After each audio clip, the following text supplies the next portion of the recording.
We're live. Alexander, how are you? Yes, well, we are. I've got a slight voice issue again, probably an infection, but I think I'll be fine for our live. I hope people can hear me clearly. Yeah, you're coming through loud and clear. Let me just click the go live button here for Rockfin as well. Okay, fantastic. We are live on Rockfin. We are live on Odyssey. We are live on Rumble, and hit that like button on Rumble as well. And of course, we have the chat going on Locals, the Duran.locals.com. Hello to everyone that is joining us for this Friday stream. It is me and Alexander today. And it's been quite a busy week. And I just think we didn't have much time, Alexander, to organize a guest to come on. So we decided that it'll just be me and you for today. Yeah. So we'll have a good stream, I think. Let's say hello to our moderators. Alan Watson and Zarael is with us. And who else? I think that's it for now. So hello, Zarael. Hello, Alan. Hope you guys are doing well. And let's talk for like 5 minutes, Alexander, on the Chinese, not a peace proposal, maybe like a peace position paper, perhaps we can call it. It's just been released. Yes. And hello to everyone on YouTube as well that is watching in the YouTube chat. Let's talk about that for like 5 minutes, and then let's just take questions from all of our platforms, our 5 platforms that we're broadcasting on right now. Let's just take questions, and we'll go on for about maybe an hour and 30 minutes, or as long as your voice holds up, Alexander. And we'll have a good weekend. So let's talk about real quick. Let's talk about this this policy position paper. Absolutely. And of course, it's the latest in a series of papers that the Chinese have been releasing over the course of the week. A very powerful one on US foreign policy, US hegemony, which they've been criticizing. We've discussed that in a video, a specific video which we've done. Well, there's been a lot said about this Chinese peace plan. It's not a peace plan. It's not even a roadmap. It's just basically a statement of essential principles which China believes should be observed in seeking a resolution of this crisis. And you could take these principles and you could adopt them to any crisis you wanted, also, it seems to me. What the Chinese are basically saying is we've got to observe the UN Charter, we've got to respect the territorial integrity and sovereignty of nations, we've got to try and resolve political problems like the Ukraine crisis, through negotiations. There should be a ceasefire, but they do say things which the West is never going to accept. They say, first of all, that there should be no blocks, that they make it quite clear that as far as they're concerned, it was the eastward expansion of NATO that is at the root cause of the problem.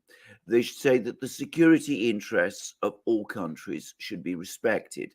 And of course, what they mean here is that Russia's security interests need to be respected. That was the origin point of the whole crisis. Remember, before the war began, the Russians published 2 draft treaties, one about NATO, one about relations with the United States. The West rejected both. Substantively, it refused to negotiate on either. The Chinese are making it very clear that they consider that to have been a grave mistake, and not just a mistake, but something that was profoundly wrong. They say other things. They say that in a conflict like this, you should not be shipping weapons to one side. which is, of course, something that the West will take a strong exception to. They say that if there's going to be a ceasefire, that has to be coupled with a cessation of weapons supplies, essentially to Ukraine. There is no way the Western powers can accept that. But the other thing, the thing that's perhaps the most unacceptable of all, is that they say that all unilateral sanctions must be lifted. They make it clear that China opposes the imposition of any sanctions that are not authorized by the UN Security Council. By the way, that's also the Russian position. The Chinese consider all such sanctions ultimately illegal, and they think that all of these unilateral sanctions should be immediately lifted. Well, again, the Western powers are not going to do that. So this isn't a roadmap to peace. As I said, it's not really a peace plan. It's a set of principles. The Chinese are saying, we're constantly asked what our view of the crisis is. This is our view of the crisis. This is our view of how a crisis should be resolved. And specifically this one, there should be an end, a cessation of fighting. There should be negotiations. Everybody should be assisting both sides to negotiate. Again, this is a slightly loaded expression because we all know that in terms of Ukraine, it was the Western powers, notably the United States and Britain, which sabotaged the negotiations that were taking place in Istanbul last year. So the Chinese say there should be negotiations, there should be a cessation of hostility, the UN Charter should be observed, there should be no unilateral sanctions, there should be no weapons supplies, and everybody's security interests should be respected. And in this particular case, that means no eastward expansion of NATO. So, as I said, completely unacceptable to the West. The West has hurried to reject it. Jens Stoltenberg has been making very critical comments about it, even as I'm speaking. And I think that's a mistake, actually, because around the world, lots of countries are going to look at this Chinese statement, and they're going to say this makes sense. This is a reasonable approach to these sort of crises. And we saw yesterday that the United States and the Western powers moved heaven and earth to get a resolution through the General Assembly of the UN. They needed to do it before this Chinese position paper was published. The result was they took practically the entire substance out of this resolution. They limited it to saying, that Russian troops should withdraw, which is almost the least they could say. They got the same 141 countries to vote for it as have voted for it before, but several of those countries came out and said, that they weren't happy at being asked to vote in this way again. I mean, I think Colombia being one of them. And other countries said this really isn't helpful, and all the usual crowd, India, China, they both abstained. So it's showing again that the diplomatic wind is shifting. It's shifting away from the West. The Chinese have issued this position paper, and by rejecting it out of hand, as the Western powers have just done, they're appearing unreasonable. Yeah, that was the point of the position paper. I feel was to Exactly. get the understanding that the United States that the West would reject the paper.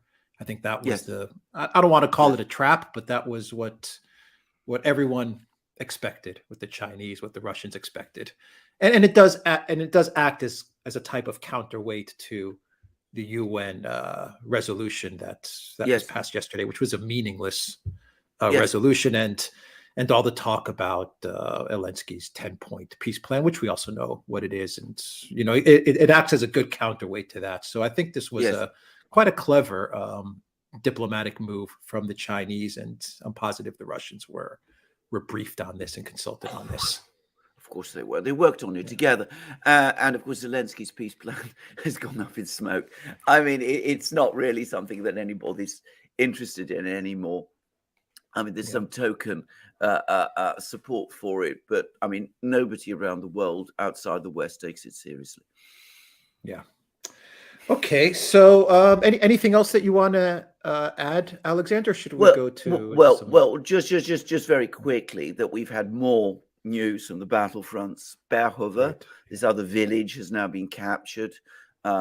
Progress around Bakhmut continues. And, you know, we've been talking about Bakhmut for a long time. We've been talking about it since August. But since January, things have undoubtedly accelerated a lot there. So, you know, we had Solidar, in the north, we had Solidar, Krasnaya Gora, Paraskovievka. Now Berhove has been taken. There's been other places to the north, Blagodatnoye, Sako i Vinceti, which is, I think, an extraordinary name for a place in the Donbass, and very indicative, by the way, of the feelings of people there, the kind of ideological leanings, if you like, of people there. And to the south of Bakhmut, Opitnoye, Klesheyevka. They're moving on Ivanovka. They're closing in on Chasov Yar. In fact, I don't think one can say any longer that this is a slow-moving battle. This is a fast-moving battle now, given the size of the forces deployed on each side.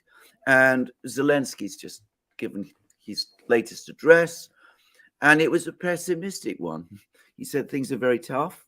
Things are getting very hard on the front lines, particularly in the south and the east. Well, that's where the fighting is going on. And you can see that. You can see that around Bakhmut, things are moving at an accelerating pace. And you can see also there's now more talk, apparently, that in the south, around Ugledar and Marinka, and these are apparently two linked battles. I don't pretend to quite understand the nature of the fighting there, but apparently there as well, the Russians have made some advances, and they've made more advances around Andreevka as well. So the Chinese published this plan.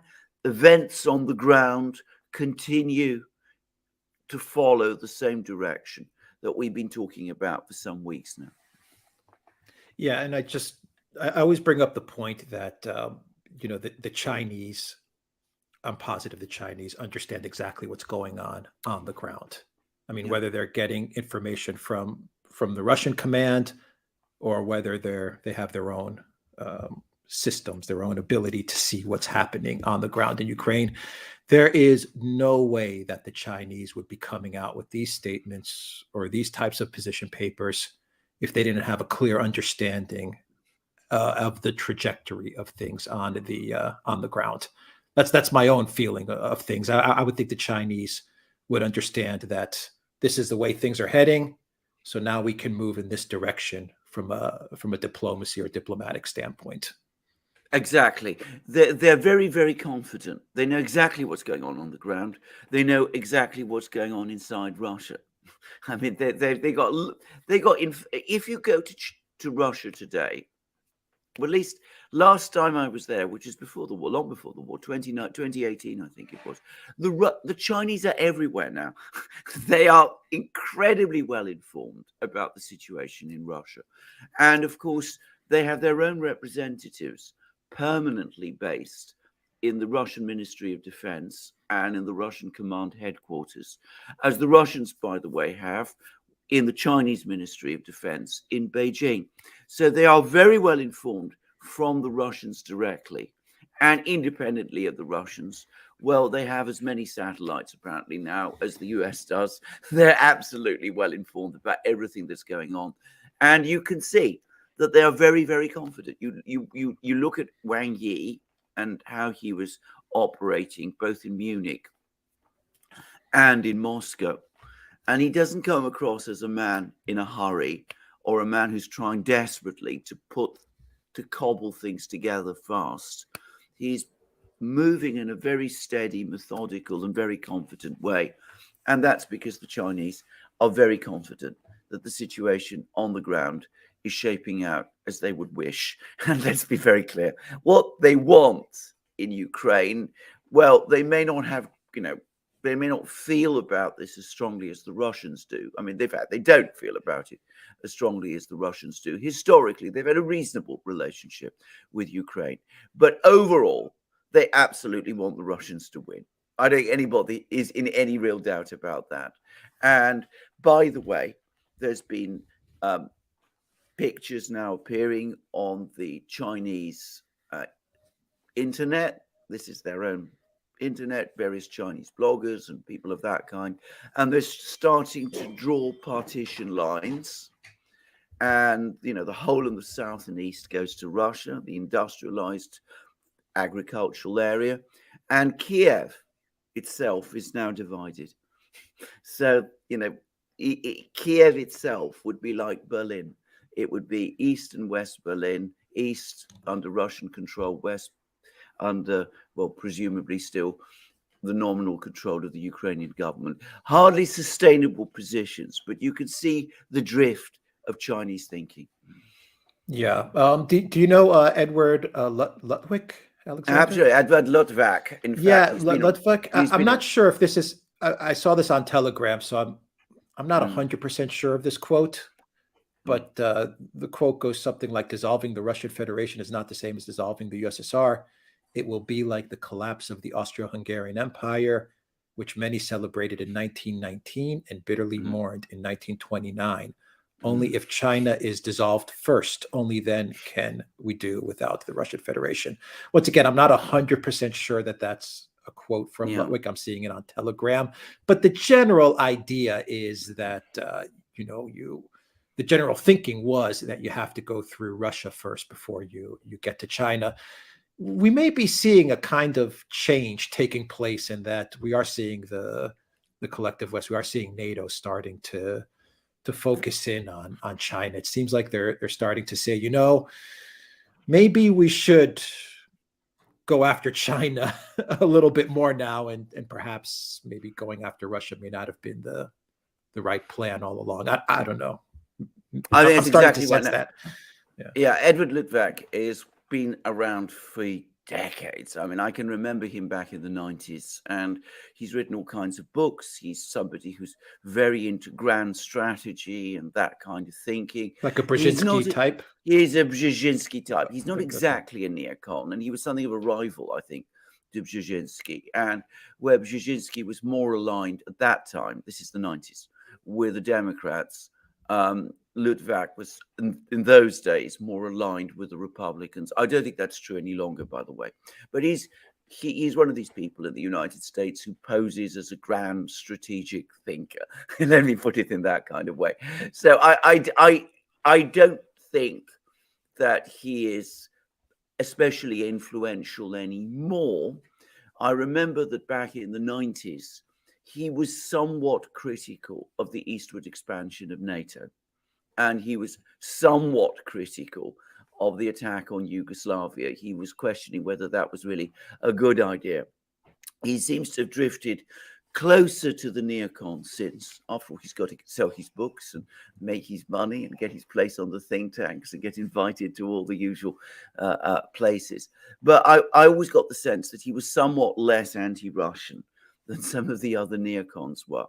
But he is well plugged in to many of the debates that take place in the United States. He's close to some people in the Pentagon. And I think his latest thing does reflect some of the thinking in the Pentagon, the thinking of the Pentagon realists, the people behind the Rand Corporation report that we saw recently. He says, look, we're fighting the wrong enemy. Russia isn't important. It isn't dangerous in that kind of way. Our plan ought to be to try to win it over. Instead, we should be focusing on the Chinese instead. By the way, whatever the outcome of the division of the Austro-Hungarian Empire was, I want to make it absolutely clear. Russia is completely different.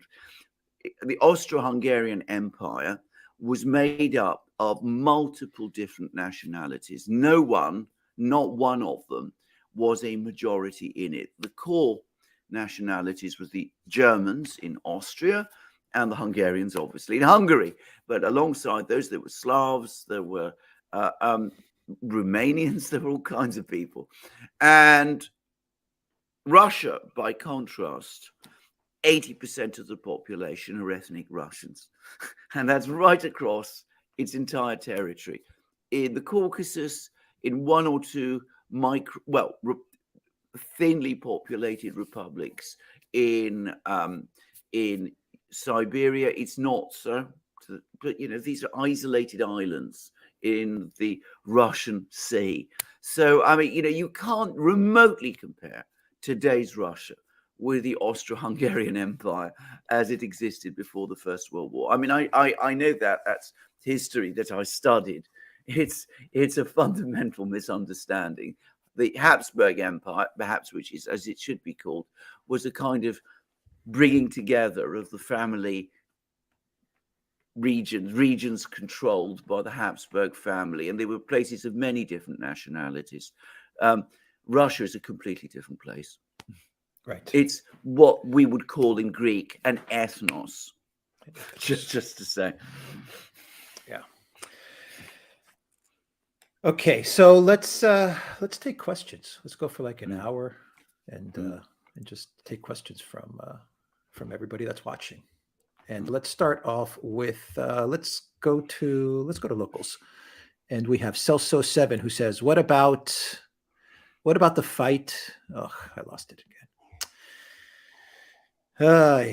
One sec, Alexander. Celso7 says, what about the fight about weapons and transport support from the Russian army to the Wagner group? The Wagner group boss is supposed to have spoken of treason. Zero Hedge. That's according to Zero Hedge. I think this is all fog of war. This is misdirection from Wagner. I think all of this stuff is, I don't know, something doesn't feel right about it. But anyway, what are your thoughts? I mean, there was this big public row between the Russian Ministry of Defense and Prigozhin, and I think I'm going to say this. I think we should be anyway careful not to completely conflate Prigozhin with the Wagner Group. Prigozhin is a businessman with a rather interesting past, by the way, but he's not a soldier.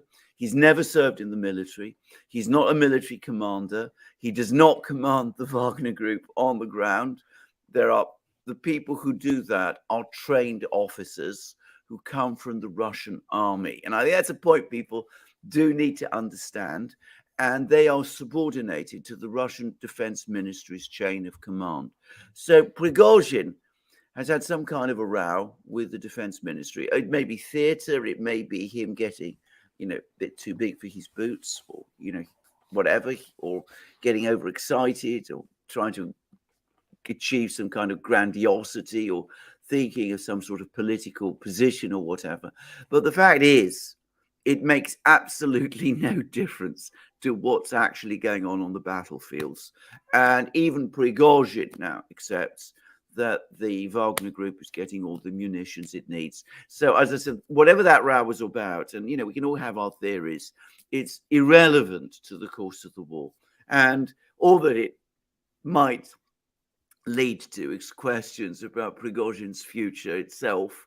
But really, should that concern us?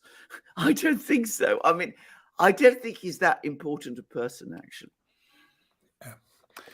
Peace Now says, any chance China and Russia are aiming for a change of procedure at the UN that will cut the US out? I think that'd be impossible to achieve. I think that the structure of the United Nations was created at the end of the Second World War, 1945. The country that pushed for the creation of the United Nations was the United States. It was very, very much Franklin Roosevelt's idea. That means that it's an American-created structure conceived around American ideas, presupposing the central role of the United States. And I think if you look at its rules, its setup, the way it's set up, it would be impossible to cut the United States out of the system. What the Chinese and the Russians could be aiming for, and I think this is plausible, is a situation where they gradually win a majority in the General Assembly. In other words, they basically take control of the General Assembly, the votes on General Assembly resolutions, away from the United States. And that might be important because in time, if they can get a majority of states around the world to back their positions in the General Assembly, they could start using that to influence the composition of UN bodies and ultimately the UN Secretariat itself. Now, the Soviets nearly achieved that in the 1970s. And there was a brief time in the mid 1970s when the Soviets looked like they were going to gain control of the UN machinery, but it never quite happened. It could be in time, eventually, that the Chinese and the Russians will do that. But I think that's for the long term, and they can't cut out the United States. Right. John Carter of Marx says, given the comparison with the Roman Empire and the American Empire in terms of collapse, are there any obvious parallels that we can draw in order to better understand what's going on today? Well, there are lots of things one could talk about with the Romans and the Americans. I do think that there are fundamental differences. And I don't want to go into that because that's an overcomplicated story. And I think, besides, I should say something else, which is that there's no actual consensus about why the Roman Empire did collapse. And, when we're talking about the Roman Empire, it's important to stress we mean the Roman Empire in the West. The Roman Empire in the East continued, right up until 1453. And the citizens of that empire continued to call themselves Romans right up until the end, which isn't widely known. And we as Greeks, the two of us as Greeks, well, in Greece, we often speak of ourselves as Romi, still as Romans, in other words. It's still a colloquial name for Greeks because we still relate to the empire. But let's not push that. The country, the analogy I prefer most, the one I think that fits the position of the United States best, is that of 17th century Spain. Spain in the 17th century, mid 17th century, was the most powerful state in Europe and most of the world by far. Now, the biggest colonial empire, the most powerful army, the strongest resources, and it collapsed very suddenly. And the reason it did that was because it became extremely overextended. And the fact that it was so overextended put extreme stress on Spain's domestic economy. And the Spanish economy began to break down, and you started to get an inflation crisis start to take hold. And eventually the regions within Spain itself started to break away. So there was a revolt in Portugal, which broke away permanently. Catalonia also rebelled, and taken together, that caused a crisis, which meant that the Spanish monarchy and the Spanish Empire lost their central position. And I think this is the greatest resemblance. And the interesting thing about this is lots of people in Spain could see it coming. You could all kinds of people who were saying, we're overextended, we're trying to do too much, we're fighting in Germany, we're fighting in England, we're fighting against the Dutch, we're trying to run Italy, we're all over the place, we've got to retrench, we've got problems going on internally in Spain itself.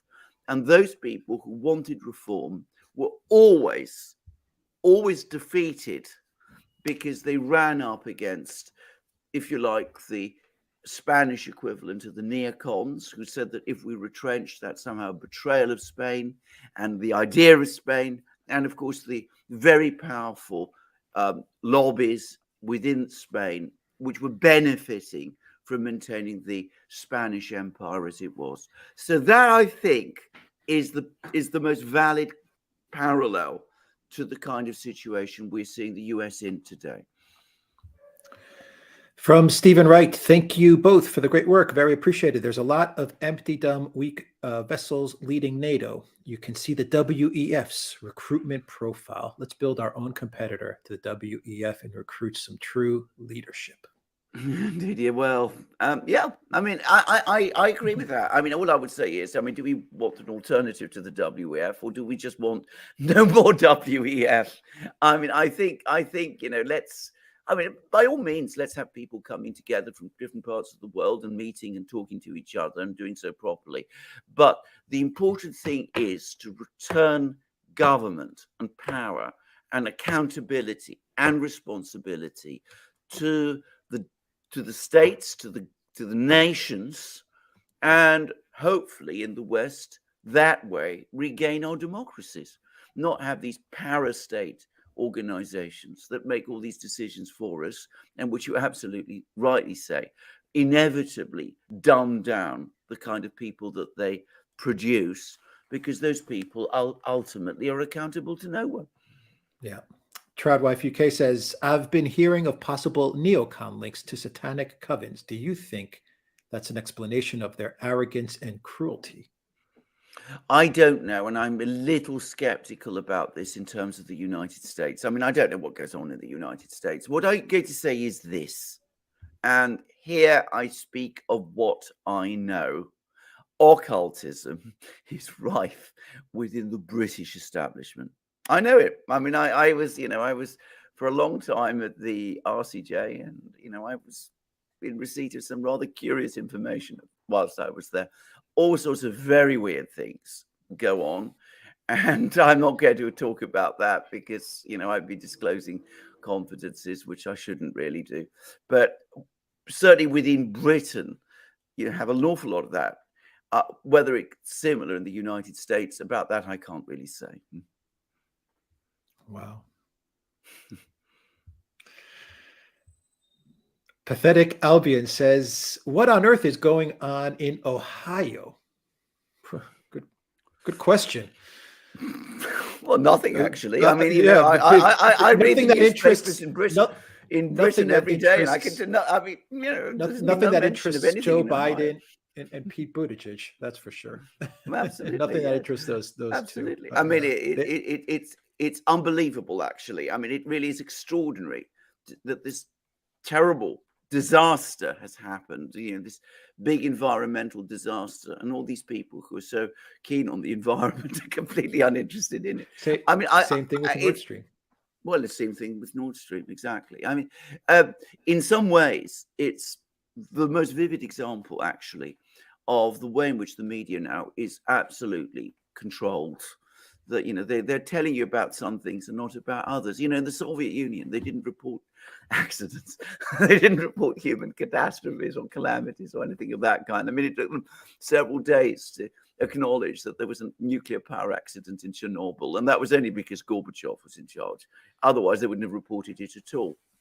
There was massive earthquakes in various parts of the Soviet Union, and you never read about them. And it seems that the United States now has learned from this Soviet example and has decided to adopt it. Yeah, to me, that was one of the biggest signals that Nord Stream was. Well, let's just say that Cy Hirsch's article was probably spot on. The fact that you had an environmental disaster in Nord Stream, but the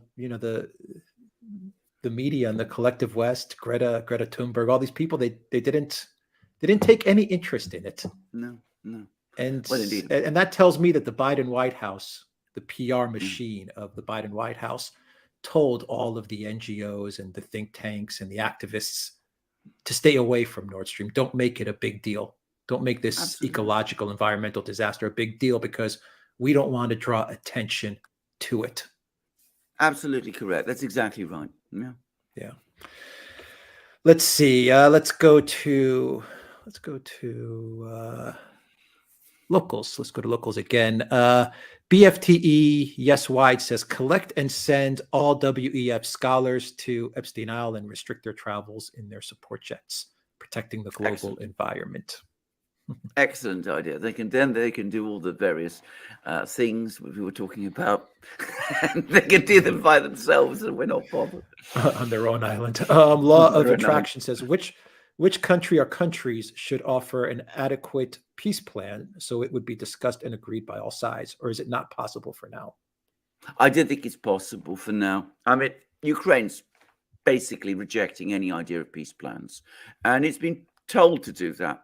So, they're saying we're only going to talk when all our territory, including Crimea, is recovered, which is a formula for perpetual war, if you think about it. So there is no real talk about peace at the moment. The Russians, a Russian diplomat, Sergei Ryabkov, who is the deputy foreign minister, has actually said that if there's going to be a settlement of this crisis, it's going to happen at the level of direct talks between Russia and the US. I mean, because there's no conceivable way that Ukraine itself is going to make any kind of decision. The European Union is a hopeless case. And of course, we don't trust the US. I mean, he said all of that. So, it's going to be very difficult at the moment. And Medvedev, another Russian leader, more senior than Ryabkov by far, of course, today he was talking about the fact that the Russian army is going to have to go all the way to the Polish border. Yeah, he did say that. Mm. Let's see here. 1776 FML. Welcome to the Drown community. Mark Hewitt says the desperation of the Western MSM is palpable. Even Tony Blair was wheeled out to do an opinion piece at the Telegraph today. Yeah. Yeah, I saw it. Absolutely. I read it. Tony I mean, Blair. and that is desperate. I completely agree with you. Alongside the Archbishop of Canterbury, by the way, who went off piste a little. He was supposed to support the war in Ukraine. This is the Archbishop, but he sort of said, we mustn't humiliate the Russians too much. That would be an unwise thing to do. So, but Tony Blair, of course, the great statesman, the man who brought peace and democracy to Iraq. He's obviously the right man to turn to at a time like this. They're so good at projection. We don't want to humiliate the Russians. No. Says someone who supported Boris Johnson. I don't know. I mean, yeah, absolutely. No, Justin Welby. He is. But we don't want the Russians humiliated. He's on the Tory side. Absolutely. No question about that. Yeah. Let's see. Jorin, thank you for that super sticker. Ricardo Afonso says, I said to keep an eye out for regime change talk regarding India. Now Soros is talking regime change for India. Protests are coming soon. Yeah. Yeah, absolutely. Soros has India in his sights. Yes, for financial reasons, for a lot of financial reasons. Yeah. I mean, I don't think it will succeed. By the way, to say that straight away, I think India is far too complex a society. I think Modi is far too popular, and the economy is strong. So this isn't really a formula for a successful regime change operation. But yes, I agree, they're going to try it there too. Yeah. From Demon says, your truth is medicinal. Thank you, gentlemen. Mm-hmm. Thank you for that. Ricardo Alfonso says the loss of their empire also led to fascism in Spain. Portugal, as well as the colonial machine, is turned on themselves. Yeah, absolutely. You're completely correct. This is what happened. I mean, Spain, after the 17th century, went into a very prolonged decline. There were periods when it went up again in the 18th century, for example. But overall, it's a sort of arc downwards, and it ended very badly in the 1930s in a really horrible civil war, and with a long period of fascism in both Spain and Portugal. Absolutely correct. I mean, you can't dispute that. It came out again. Things seem to be a lot better there, and now, well, we see that they are supporting the government in Ukraine, and they've become part of the European Union. And my own personal view is that a lot of what they've achieved in the last 40 years, 50 years is now in jeopardy. Yeah. BZP 1776 says SMP Sturgeon resigns. Indie Ref donation, £600,000 gone. Do you think the SMP can hold on to the executive? By the way, I'm glad you brought this up, that, there's been this mysterious disappearance of £600,000. And I want to stress this. I don't know that this is true. Perhaps it's not. But there are all sorts of rumors connecting Sturgeon's husband to this. I mean, it's probably not true, but all I'm reporting are the rumors, not the fact of this. But anyway, there are all sorts of strange things going on, and we haven't had a real, at least coherent explanation of why Sturgeon has gone. I think there's a real possibility that the SNP could implode, because to be frank, it exists for one purpose, as far as people in Scotland are concerned, and that is to lead Scotland to independence. A position, by the way, which I should say emotionally, I oppose. I mean, I'm British. I personally feel, a desire to keep Britain, mainland Britain, together. I wouldn't insist on it. I certainly wouldn't go to war over it. And if the Scottish people decides to secede, it's up to them. But I would prefer Britain to remain united. But anyway, the SNP existed to lead Scotland to independence, and Sturgeon didn't do that. She was there for a long time as Scottish First Minister. She clearly enjoyed her role as Scottish First Minister. She didn't govern Scotland especially well. I think gradually we're starting to see that. The economy didn't do well, the education levels. Scotland always had a better educational record than England did, by the way. But that's now started to reverse. She didn't do especially well. And I think a lot of people are saying, well, we had Sturgeon there as First Minister of Scotland. The SNP became the establishment in Scotland. It's not really interested in achieving independence. It's becoming corrupt on the edges, perhaps not just the edges, this £600,000 business. Then what's the point of them then? Let's look for something else. Maybe let's go back to the establishment parties, Labour and Conservative. There's not much enthusiasm for those. Or perhaps we could look at ALBA, which is this rival Scottish Nationalist Party led by the former SNP leader, Alex Salmond, who everybody knows does actually believe in independence for Scotland. Now, I'm not an expert on Scottish politics. I don't have a feel for them as I do for politics in Westminster. But, I can easily see personally why the SNP might implode. All right.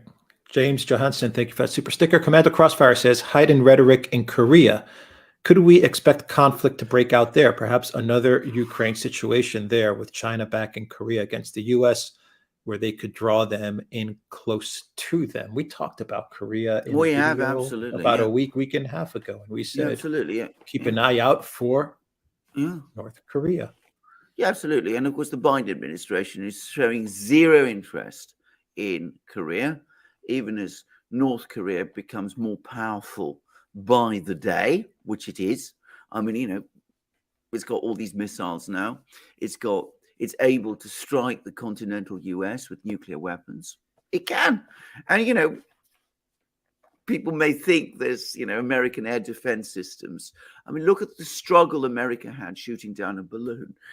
They're not going to be able to intercept North Korean intercontinental ballistic missiles. It can't be done. Not if they're launched from North Korea. They might, they would need to reorient their defense system and focus on North Korea in a way that they have not done. And of course, they haven't engaged with North Korea. They don't talk to North Korea, as at least Donald Trump tried to do. And so North Korea is getting more powerful militarily. By the way, I'm hearing its economy has stabilized and is growing again. And of course, South Korea, understandably, is getting nervous. And the other thing that must be making the South Koreans increasingly nervous is that the United States isn't interested in the problem. It's focused instead monomaniacally on Ukraine, far away. So the South Koreans are saying, look, there's this major problem on our doorstep in North Korea. We don't know what the North Koreans are really up to, what they're thinking, what they might do. The US isn't interested. And that's why you see heightened rhetoric, increasingly fraught rhetoric from both sides. I can very easily see this thing spiraling out of control. And then what does Uncle Sleepy Joe do? Well, another stupid thing. Yeah, you're going to say Uncle Joe. I call him Joe Bidenopoulos. But another stupid thing that the Biden White House did with their focus, their singular focus on Ukraine, is that they pushed Russia now to open up perhaps trade, diplomatic relations Yeah, with North Korea. I mean, yeah, before Russia would say, we're not going to openly deal with North Korea because of the issues that we know about. But now Russia is yeah, absolutely free to yeah, trade and to deal with North Korea, including technology and anything else that they want to do with North Korea. They don't need to yeah, worry about what the United States or the collective West will say or do. I mean, precisely. really dumb moves by the Biden White House by being so focused on Ukraine and breaking Russia. They're not seeing the big picture.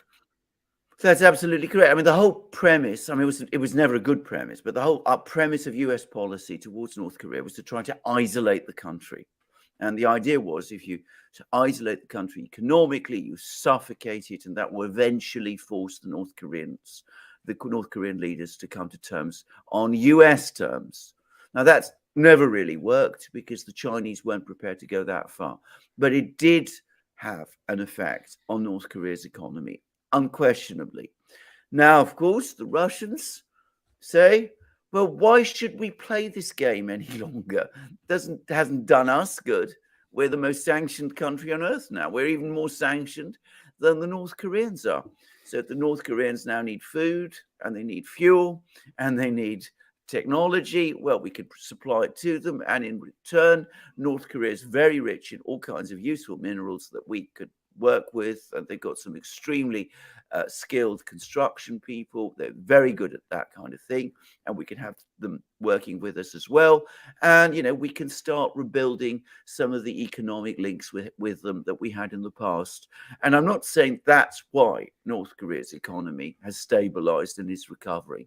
But over time, it could eventually have a significant effect. The one thing that's holding the Russians back, I think, from, reestablishing a full-throated relationship with North Korea is that the Russians actually have a reasonably good relationship with South Korea. So, I mean, so they don't want to, jeopardize that. But if you're looking at things from, the perspective of the Kremlin, you could say, well, let's gradually strengthen the North Koreans in all kinds of different ways, because that gives us leverage over the South Koreans. And then since we've got good relations with the South Koreans, we might eventually be in a position to propose ourselves, if not as mediators exactly, as people who have, good relations and past communications between the two Koreas. And that has happened before. It was happening a couple of years ago. And it might happen again, but on a much bigger scale. And that's something that the Americans might not want. Yeah. The sanctioned countries are going to become more than the countries that are not sanctioned at the rate that we're going. I mean, the U.S. has just entered the sanctions escalator with China. I mean, China's on the sanctions escalator now, and it's Absolutely going way, way up now. And yeah, all the countries that are being sanctioned now are just going to come together, and they're going to be like, look, all of us are sanctioned. Great, let's all do business. I mean, that's where we're heading towards, because they're using sanctions to a level which is just becoming laughable at this point. I mean, everyone is sanctioned. Everyone is getting sanctioned. Everybody's sanctioned, exactly. I mean, I heard that in the last years of the Trump administration, the last 2 years, they were announcing 4 new sanctions packages every day in various countries around the world, and I believe that's accelerated markedly since the Biden administration took over. Yeah, I remember when we did the video when China first got on the sanctions escalator. Absolutely, and we said that's it. Now that they're on the escalator, it's the only direction is up now. And sure enough, that's exactly where it's gone. Tabernac says, "Barbarians exposed, peace and progress for the win." Thank you for that, Tabernac. Yeah. And Stian Danielson says, "Dear Duran, is there any chance you can bring on John Mersheimer for an interview? He is remarkable." Well, there's a thought. I mean, that is indeed a thought, actually. I mean, I gather his original video, his program on Ukraine, has now got something like 24 million views or something like that. Even the Financial Times has now had to issue a rebuttal to it. Well, maybe. That would be great. Absolutely. Commando Crossfire says Russia announced moon landing by midsummer this year. Putin laid out major social improvements and infrastructure projects. The country marches on. Absolutely, yeah. And that's absolutely right. That's exactly what he did. I mean, again, you got a sense of optimism. Again, just as the Chinese are looking optimistic, so are the Russians. Yeah. Sanjeva says, sorry for the long post. I rewatched the videos Duran made about Russian political scene at the turn of the 20th century. That and subsequent mismanagement during the Soviet Union explains the rust that set in the economy and how it destroyed Russia, which was there for world to see during the 90s. Hence, his reluctance to go to war or to extend war. Their priority is a competitive economy. I think this needs to be taken into account when we predict what and how far Russia is willing to go to Ukraine. What do you think? This is exactly correct. The Russians are very historically minded, and they will not go up. I mean, this idea that they're intent on taking over Europe or taking over the world is complete fantasy. They are very well aware of the limits of their own power. They're very well aware of the risks of overextension. They're very well aware of the mistakes that the Soviets made. In fact, Putin talked about them in his State of the Nation address. He talked about the way in which the Soviet economy had become structured and the imbalances and problems that it accumulated. So they are not going to make those mistakes again. They've been there. They've done that. They're not going there again. And they remember the 90s. And they remember what an absolute nightmare they were. And they've no intention of finding themselves in that sort of place again. Yeah. Al59 says, I hear the U.S. military won't extend any help to Ukraine beyond this summer. I think this is probably true. And it is in accord with what Alex and I have talked about. But of course, we have to say this, and I mean, it's a word of caution. There's never been an official announcement to that effect. And if we get to midsummer and the war is still ongoing, which probably will be, and if the Russians are advancing, if the neocons are still there, if Victoria Nuland and Jake Sullivan and all that crowd are still in the White House, they will start pushing back against any decision the military have made. And they will say, we've got to come to Ukraine's help. We can't let Ukraine lose. That this would be a betrayal of Ukraine. It would be a betrayal of the United States. So it's more likely than not, in that case, that you see a major political battle starting to shape up. So don't think this is a done thing. I think you're probably right. I think the military in the Pentagon have said, look, we'll go along with you up to the summer. If you can't go on beyond that, that's it. But Sullivan, Nuland, Blinken, even Biden himself might not take that as final. Yeah. From Choir Boy Whitworth says, how likely is it that South Korea breaks with the West and joins China against them? It's not impossible. I mean, I think that the South Koreans would be very reluctant to break entirely with the West. But you can see a situation where they might become equidistant between the US and China and perhaps seek some kind of accommodation with the North, looking to the Russians and the Chinese to try to broker it. It is not impossible. I mean, I've written about this. China is now South Korea's biggest trade partner. And South Korea has, as I said, good relations with Russia. And it senses that the US is losing interest in what's going on in the Korean Peninsula. I mean, Trump was very interested and engaged in what was going on in the Korean Peninsula. He made a real effort to try to find a way forward there. He was sabotaged by John Bolton, who he was unwise enough to appoint as his national security advisor. But at least he took the region very seriously. Biden is interested in it. I mean, he doesn't care about it. I mean, as I said, his gaze is totally fixed on Ukraine. And it's not impossible. I was talking about, the Russians applying leverage. The Chinese arguably have even more leverage. And they could do that. They could say to the South Koreans, well, come along. The Americans aren't interested in you. Kim Jong-un is getting more powerful. You don't really want a war in the Korean Peninsula, which would destroy the Korean nation. Why don't you do a deal with us? We can provide you with security guarantees. We can arrange some kind of deal with you in the North. We can force our will on the North in the way that the United States can't. So you should be talking to us rather than to the Americans. And at the moment, I don't think that's what the South Koreans are going to do. But eventually, they might. Yeah.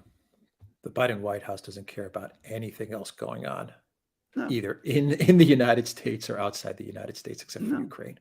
And I would say both parties, both the Democrats and the Republicans, are pretty much in that type of Ukraine mindset. And that's going to open up a lot of opportunities for a lot of countries to do all kinds of different things. Correct. Yeah, absolutely. The U.S. they're so absorbed with Ukraine that there's all kinds of change is gonna happen. But Biden is absolutely fixated. The Biden White House, they're fixated on Ukraine. Yeah, they've been warned about this. I mean, at the Munich Security Conference, a string of countries came along and said, you're blinkered because you're looking only in one direction. That's at Ukraine. But of course, West wasn't interested. From Commander Crossfire, given recent talking points from Russia and China, should we expect Russia to liberate the whole of Ukraine, or will they force regime change only? We don't know. But Medvedev today was talking about marching all the way to the Polish border. But, we don't know. And I suspect that the Kremlin is reviewing its policy options every day. They're probably looking at the situation. They're watching what's going on in Kiev. They're watching what's going on in the rest of Ukraine. They're looking at what the West is going to do. And I don't think they've got a fixed policy at the moment. That's my own view. I think they will take what comes and adapt their policy to what comes. Yeah. Incognito Bandito says, did you guys know Rishi Sunak is putting all his time and energy into digital IDs, with his wife's company building the software for it along with the WEF? His wife is already a billionaire. Rishi Sunak could potentially become very powerful. Yes, I didn't know it. Not that you'd find out much about it from the British media, because that's the one part of Sunak's policies that doesn't attract very much attention. It's really remarkable, actually. When Tony Blair came up with something similar 20 years ago, whenever it was, there was a big outcry. But now, of course, everybody goes, looks the other way. They're not concerned. It's not a problem anymore. But there we go. That's politics in Britain for you. Sparky says, could North and South Korea work out a gradual reunification over a number of years? Yes. I mean, we've danced around this. I mean, when we talk about reunification, I mean, to be very clear, I mean, combining the North and the South, it really would be a case of mixing, fire and ice. I mean, they're completely different societies now. There is a Korean nation, however, and there's definitely an aspiration for reunification on both sides. And I think that perhaps some kind of, one state in one nation, two systems might be found. Though I can't imagine it will be a very stable one. But, who knows? Yeah. Elza says, I quote, Biden came to Europe to give Putin an ultimatum, but left with Russia pausing in the New START treaty. What would you say, gentlemen? You may very well be right. I mean, it was. I mean, can I just say, I would suggest that Alex did a really brilliant video, in my opinion, about Biden and his trip. It was the weirdest trip I've ever seen a US president make. I mean, I cannot analyze it. I mean, it's impossible.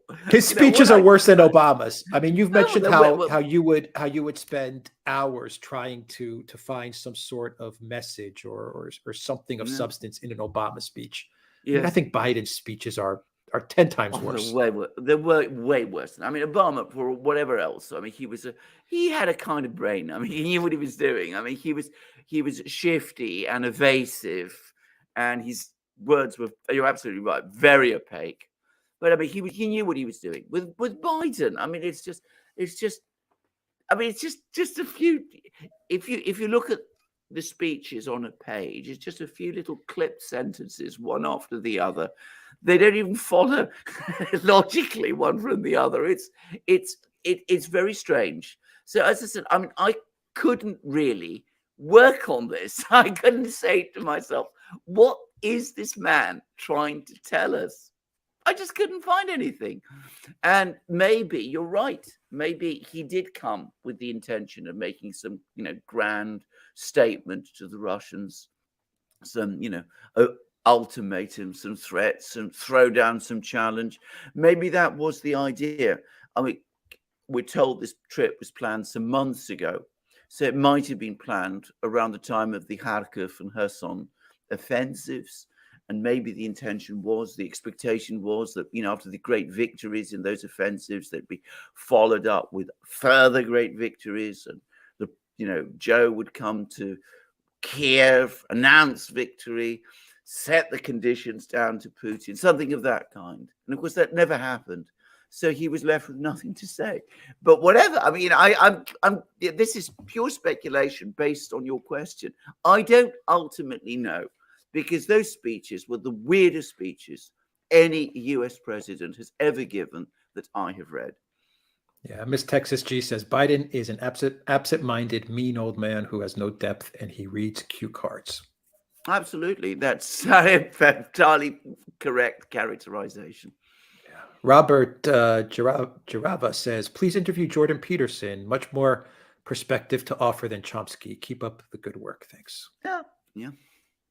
Yeah, that would be great to interview him. It's hard to get these people, exactly. People on the show. Yeah, we try. They're very tough to get. Rockabilly, thank you for that super chat. Tony Hiltonen, welcome to Drag Community. Club 747 says, would the citizens of Transnistria help the Russian army in case of a Ukrainian attack?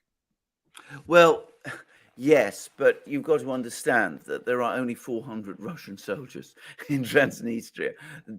The military contingent is theoretically bigger. It's about 1,500 men, but that's already not so big. But most of them are local people who've been enlisted. The actual cadre that's from the Russian regular military is only 400 men. So there's a limit to what they could do. If there's a deal done between Sandu, the Moldovan president, and Zelensky, which leads to the Ukrainian military going into Transnistria, the Russian forces there can't really realistically do very much. Perhaps the Russians can do more. I mean, the Russian Ministry of Defense gave a very, very strong warning. And of course, they could launch missiles and do all kinds of things. And they could perhaps blow up this warehouse with, which would cause a huge explosion and all those sorts of things. So, we mustn't discount that. But I don't think what is deterring the Ukrainians from launching this attack and Sandu from requesting it is military. I think it's the politics of this, because, of course, if Ukraine marches into Moldova in that kind of way, then Moldova becomes part of the Ukraine war. And if the Russians reach Odessa and all that, it becomes much more likely that they'll push further west. And I think this is probably what's holding everybody back at the moment. Yeah. Ricardo Alfonso says, desperation is really setting in now. Even Canada, there is talk about maybe rolling back some sanctions. Wow. Wow. I didn't know that. Yeah. Alex says, for the West, it was never about Putin, but always about Russia's supposed audacity, staying a sovereign federation. Yes, you're completely right. I mean, Putin is a metonym. They like to talk about Putin all the time, but they really mean Russia. Yeah. RD says, did neocons initiate a chain of events in BRICS, assuming dominoes? Next is India, London funded Pakistan, ISI fake farmer protests and reviving terrorism in Punjab, drugs and arms via drones, and Yeah. police interference via political interference via Soros ecosystem. That is exactly what I think the neocons want to do. I mean, that's how the neocons think. You know, you're either with us 100% or you're against us. And if we're against us, well, we've got all these little tools that we use and we're going to try and use them against you. What they're going to do, what they're going to do in places like India and Pakistan is that they're going to turn the people of those countries totally against them and against the United States. So Modi, Prime Minister of India, who's now clearly the target of a Soros-inspired color revolution, US, CIA, whatever it is attempt, he now says to himself, well, you know, I tried to work with the Americans. I've not had particularly good relations with China in the past, but ultimately it's the Americans who are trying to overthrow me, not the Chinese. So maybe, despite all our historic quarrels, I should seek a deal with the Chinese and reinsure myself with them against the Americans. So you can see what happens. Instead of the neocons getting what they want, they're pushing everybody else together. Yeah, let's see. Odyssey questions. Is South Korean military subordinate to America? I was led to believe that the South Korean military falls under the control of America in an agreement in a time of war. I'm sure that is true. But of course, I don't know to what extent it would be true in peacetime.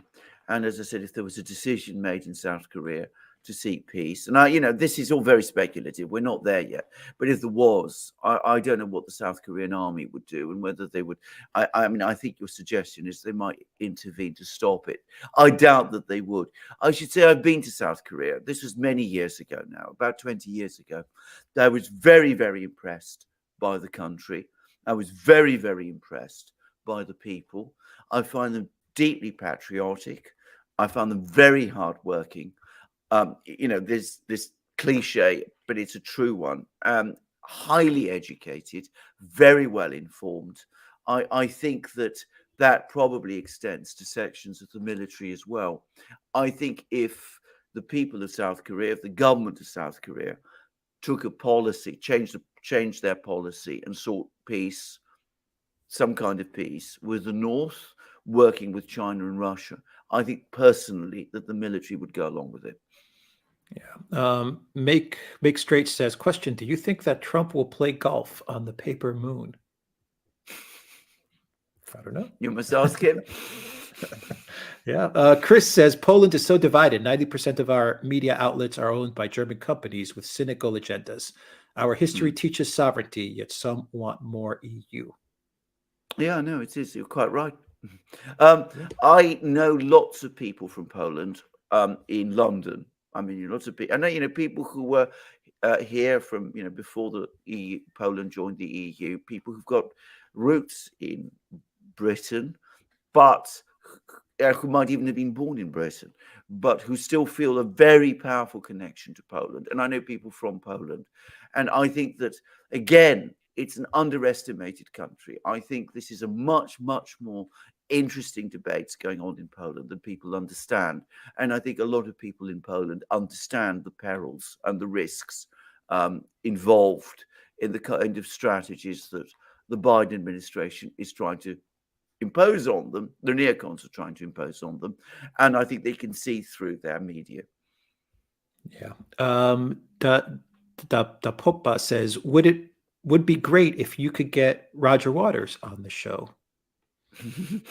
I do. He watches us, as he's pointed out. That would be fantastic. Another brick in the wall. I see another comment underneath saying another brick in the wall. Yeah, that would be great. Ricey says, please do a clown world to end the stream and have a good day. We'll try to remember. You might to do a clown try and world. remember. Did you see the NATO post on Twitter, Alexander? Absolutely, of course I did. Of course I did. I mean, I have to say, Harry Potter, Star Wars. I don't.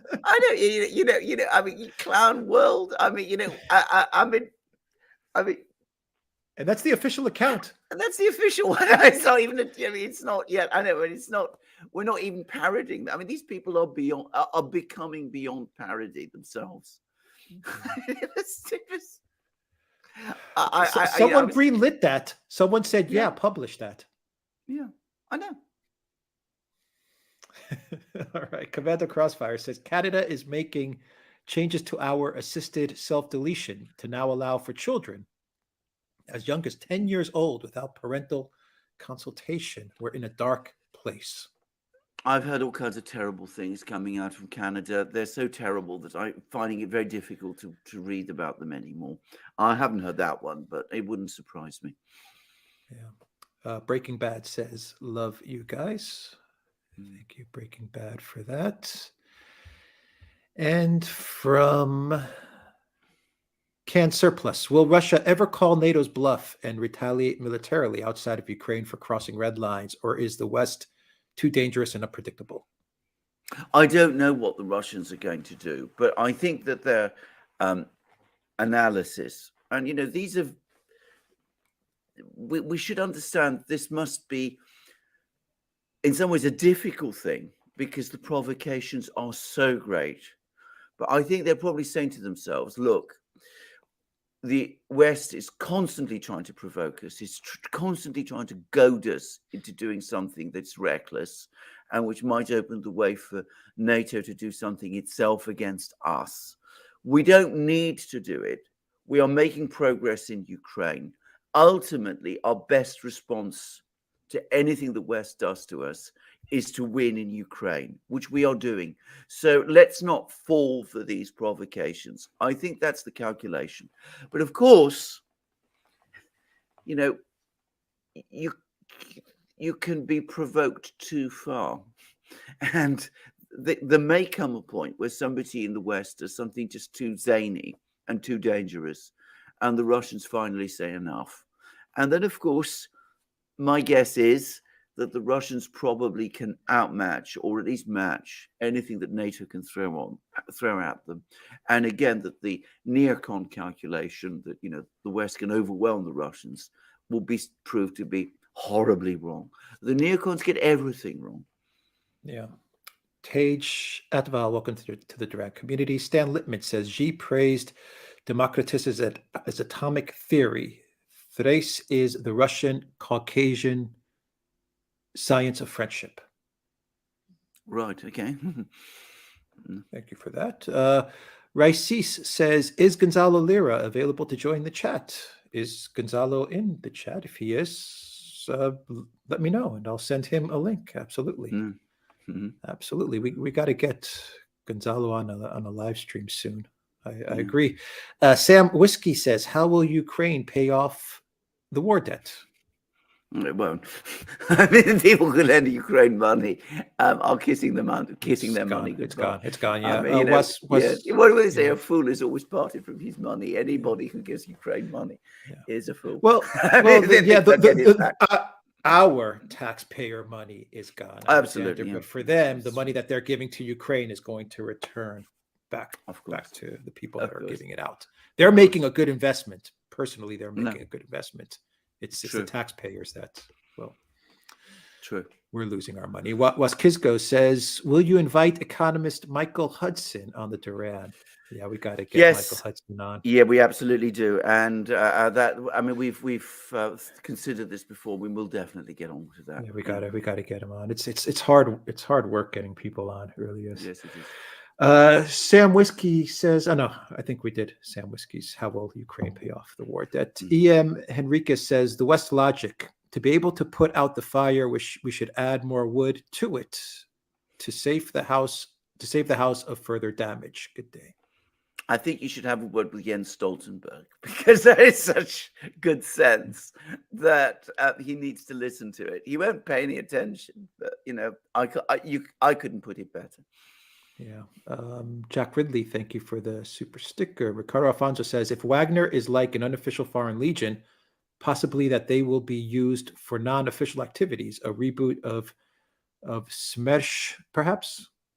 Well, yeah, absolutely. But they are already being used for non-official activities. I mean, they're able to send people from Wagner to all sorts of places in Africa, for example, and then they can always come around. The Russians can always say, "Well, this is the private military company. It's them you should talk to. This isn't something we've authorized." Of course, they're not being, shall we say, entirely honest when they say that, but that's what they do. And for all I know, Wagner might start providing services like that. I would hope not, but this is the real world, and that kind of thing does happen, and it might happen with Wagner.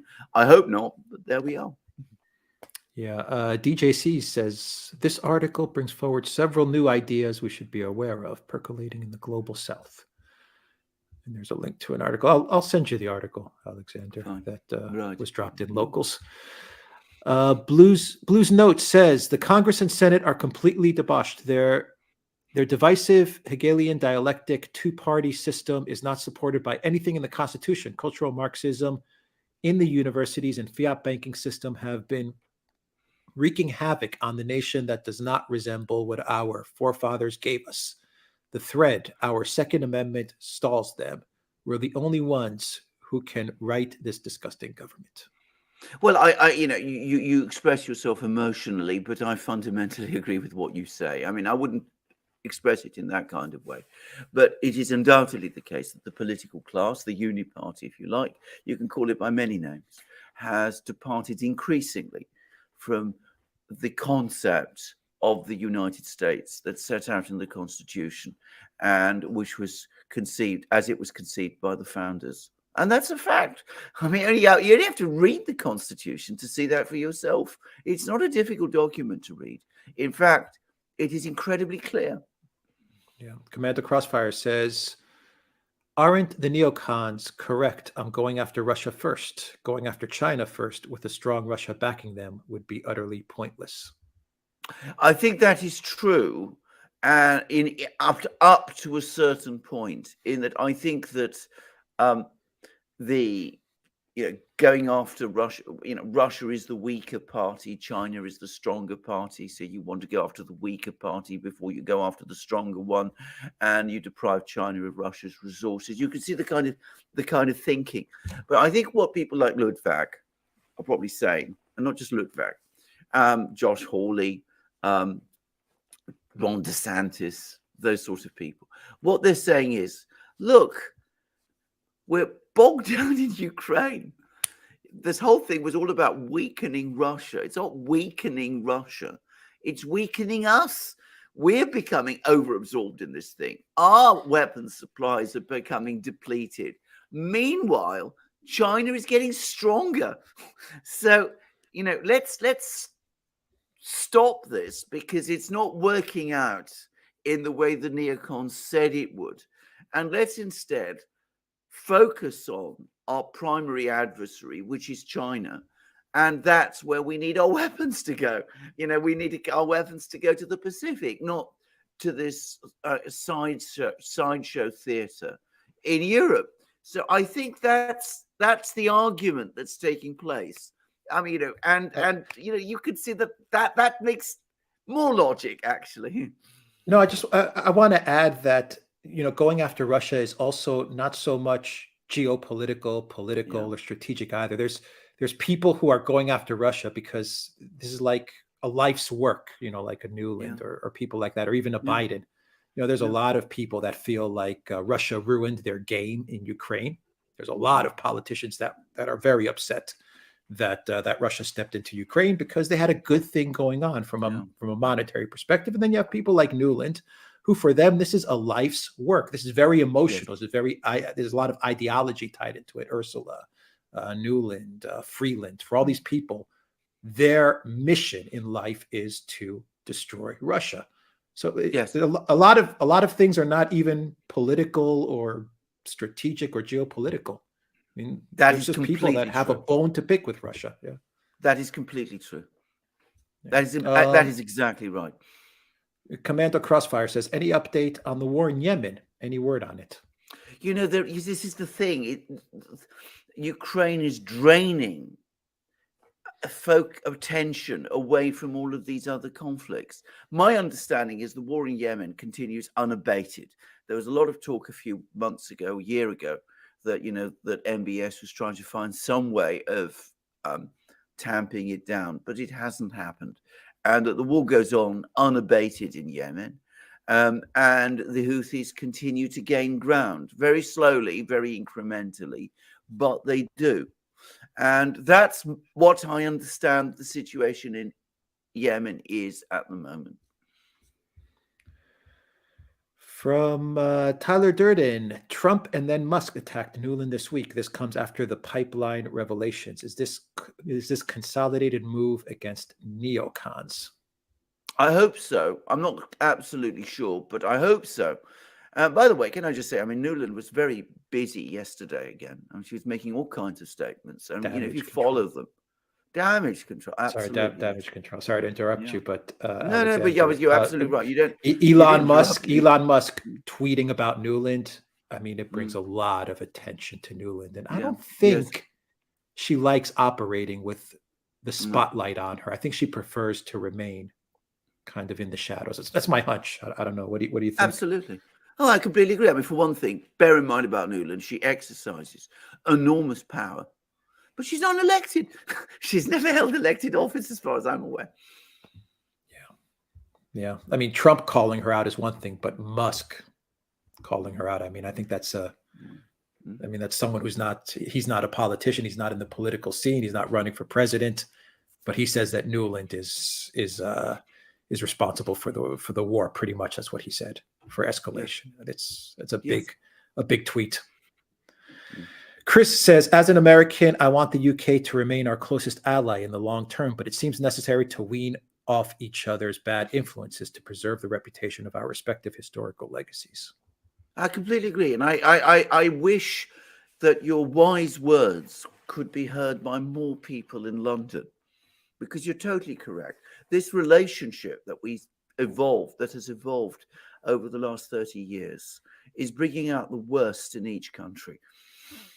It really is. I mean, the British are influencing America in the worst possible way. And the same, to some extent, is happening with the increasing influence of the neocons in London. Yeah, Ricardo Alfonso says, the loss of their empire also led to fascism in Spain, Portugal, as well as the colonial machine. Yeah, I think we talked about that. We talked about that. Yeah. Thank you for that, Ricardo. Jeremiah says, who is going to buy this exploding U.S. debt? China seems to be dumping. Fed largest holder now. Yeah, absolutely. One reason why interest rates are probably rising in the U.S., by the way. I mean, they have to provide yields for people to buy the debt. I mean, bear that in mind. Yeah, G-Dog 2K2 says, is the U.S. goal to get back to plundering a Putin-free Russia? How can there be a peace plan? Yeah, I think so. I'm going to say something, by the way, about that. I think there are differences between the Europeans and the Americans, and that I think that some Americans would want to plunder, get involved in the plunder of Russia. But the main focus for that kind of thinking, less perhaps of the the grand geopolitics, but for the actual straightforward plunder, is European. The Europeans were very keen on getting their hands on Russian resources. I mean, that was what the EU's third energy package was all about. It was all about, as they said, diversifying, things upstream. In other words, breaking up Russian companies like Gazprom and Rosneft, getting European companies involved. In other words, turning Russia into a kind of raw materials hinterland for the Europeans. So I think that's exactly what they would do. And I can remember the 90s very well. And a lot of people in London, especially, did very well out of Russia in the 90s, perhaps more than in the US. Sanjiva says regime change in India, and then they will get Indian Congress Party or communist parties who are way more pro-Russia than BJP. Quite true. Good well, point. the BJP, very good point. I mean, the BJP, of course, to the extent that there's a pro-American party in India, that was historically the BJP. But there we go. Yeah. Michael Yurik, thank you for that super sticker. Moon Dragon says, do you think NATO is taking more on than it can chew. They can't win the war, but if they step in, then it's nuclear. Yeah, I think you're absolutely right. I think they are taking on a lot more than they can chew. And I think they're gradually discovering that. And it's one of the reasons for the panic that Alex has been talking about. Yeah. Golden Silence says, please get Sofia Tesfamarian, Eritrea UN permanent representative. I've heard of her, yeah, and I think she's quite an interesting person. Yes, why not? Yes, If we will can. try. But as I said, remember, time. Yeah. Michael Wynn, thank you for that super chat. Ricardo Alfonso says, notice how Western projection keeps boomeranging. Yeah, it does. It's very good, actually. But it does. You're quite right. Because one of the reasons it boomerangs is that none of these projects are ever thought through. They can't be thought through because they're devised in secret. There isn't a proper public debate about them. Experts, real experts, aren't involved in them. People don't see how unrealistic and crazy they are. And of course, the Western publics aren't really behind them. So the result is they're half-baked always, and they boomerang. And as you correctly say, then what happens is the projection comes in. Utnosen says, ousting Nuland would strike a key blow to the neocons. Well, Absolutely. I could turn a huge blow. Yeah. If that were to happen, if she was to be sacked, or forced to resign, then that would be the first real sign that there's a shift in a real shift away from the neocons in the US. Remember that her husband, Robert Kagan, is essentially the high priest of the neocon movement. Yeah. Danielle says, what will the collapse of the EU potentially look like? Nations dumping the euro and using their own currency, likely chaos. Who will own the EU debt? Who will own? Nobody will. I suspect that everybody will repudiate it, and anybody who's left holding it is going to find themselves in a very, very awkward position of holding worthless paper. And that will probably discredit the whole enterprise forever. Yeah. I don't think it would be that chaotic. That's just my hunch. No, I agree with that. Tells me no. The sun's going to rise like it always does every morning, and countries will just move on. Yeah, absolutely. Ricardo Alfonso says, by the way, I highly recommend Angry Warhawks channel. Yes, Angry Warhawks. I think we've spoken. Yeah, I think we've spoken about it. Yeah, absolutely. Yes, we all agree. Sarah Weriner says, can you picture Blinken telling Nuland she is fired? It would actually probably be the other way around. Nuland would probably be firing Blinken. Yeah, I can't imagine him doing it unless he's pushed into doing it, which is not impossible. But yeah. I can remember, as a sort of teenager sitting and watching on television, the broadcast in which Richard Nixon announced that he was firing his two key aides, Haldeman and Ehrlichman.